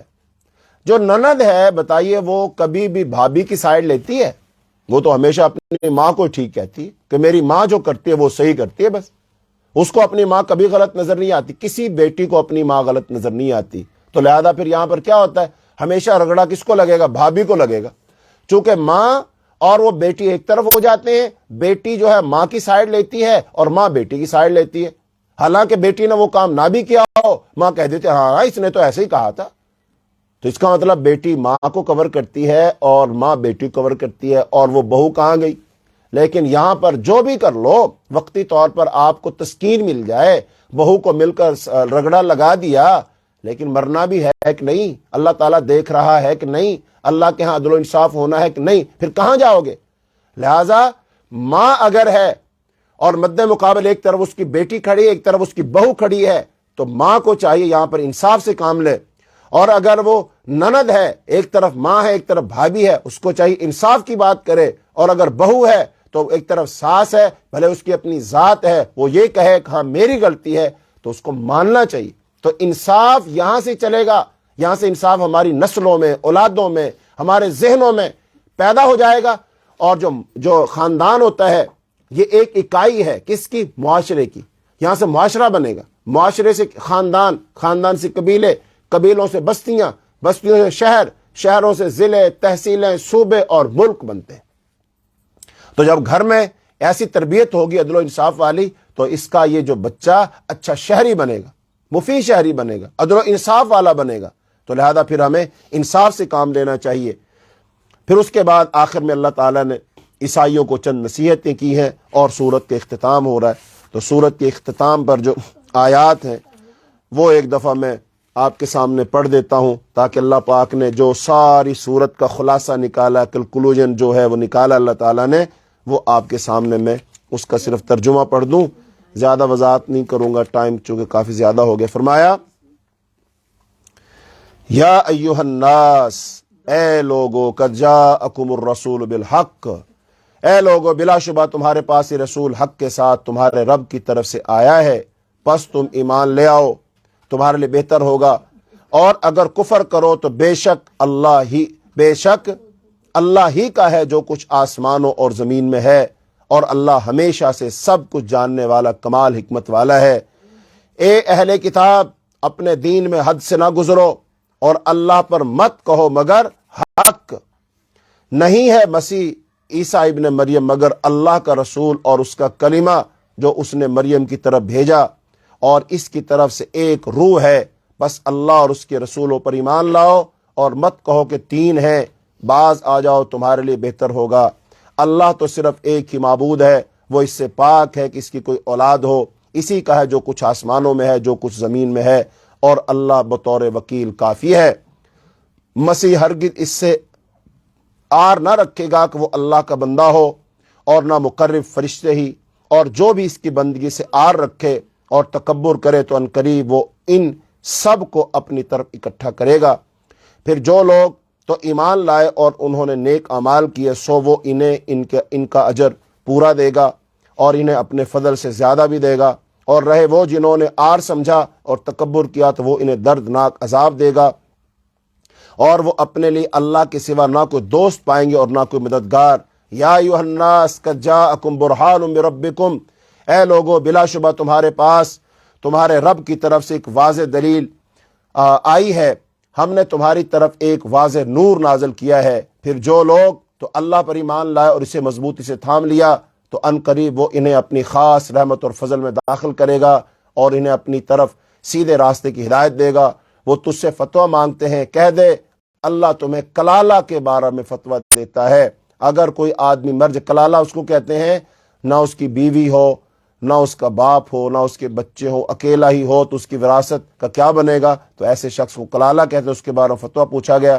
اگر کوئی آدمی مر جائے جس کی کوئی اولاد نہ ہو اور اس کی ایک بہن ہو، تو اس کے لیے اس کا نصف ہے جو اس نے چھوڑا، اور وہ خود اس بہن کا وارث ہوگا۔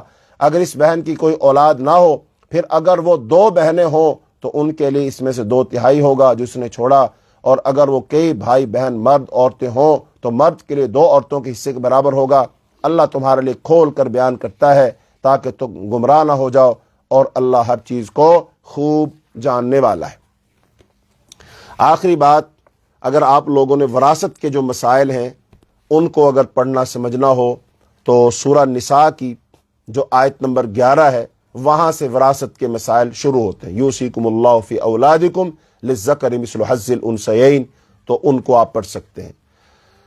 آخر میں اللہ رب العالمین سے دعا ہے کہ اللہ ہمیں قرآن و حدیث کو سننے، سمجھنے، عمل کرنے کی اللہ توفیق عطا فرمائے۔ اللہم انا نسألک الجنة الفردوس، اللہم انا نسألک الجنة الفردوس، اللہم انا نعوذ بک من عذاب النار، اللہم انا نعوذ بک من عذاب النار، اللہم انا نسألک الہدى والتقى والعفاف والغنى، اللہم انا نسألک الہدى والتقى والعفاف والغنى، اللہم وفقنا لما تحب وترضى، اللہم وفقنا لما تحب وترضى۔ اے اللہ ہم سب کو جہنم سے آزاد کر دے، اے اللہ ہم سب کی بخشش کر دے، اے اللہ ہم سب کی مغفرت کر دے، اے اللہ ہمارے گناہوں کو معاف کر دے، اے اللہ ہماری دنیا کو اچھا کر دے، اللہ ہماری آخرت کو اچھا کر دے، اللہ ہم سے دنیا میں اپنی مرضی کے کام لے لے، اللہ ہمارے دلوں میں گناہوں سے نفرت پیدا کر دے، اللہ ہمارے دلوں میں تقوی پیدا کر دے، اے اللہ تو ہم سے راضی ہو جا، اللہ تو ہم سے خوش ہو جا، اللہ ہمیں ہر قسم کے شرک سے بچا لے، اللہ ہمیں بدعات اور خرافات سے بچا لے، اے اللہ ہمیں یہود و نصارہ کی مشابہت سے بچا لے، اے اللہ مسلمانوں کو دنیا میں عزت عطا کر دے، اللہ جہاں کہیں مسلمان پریشان حال ہے اللہ ان کی پریشانی کو دور کر دے، اے اللہ جتنی میری مائیں بہنیں وہ اس سبق میں شریک ہیں دعائیں مانگ رہی ہیں، اے اللہ بند کر دو، اے اللہ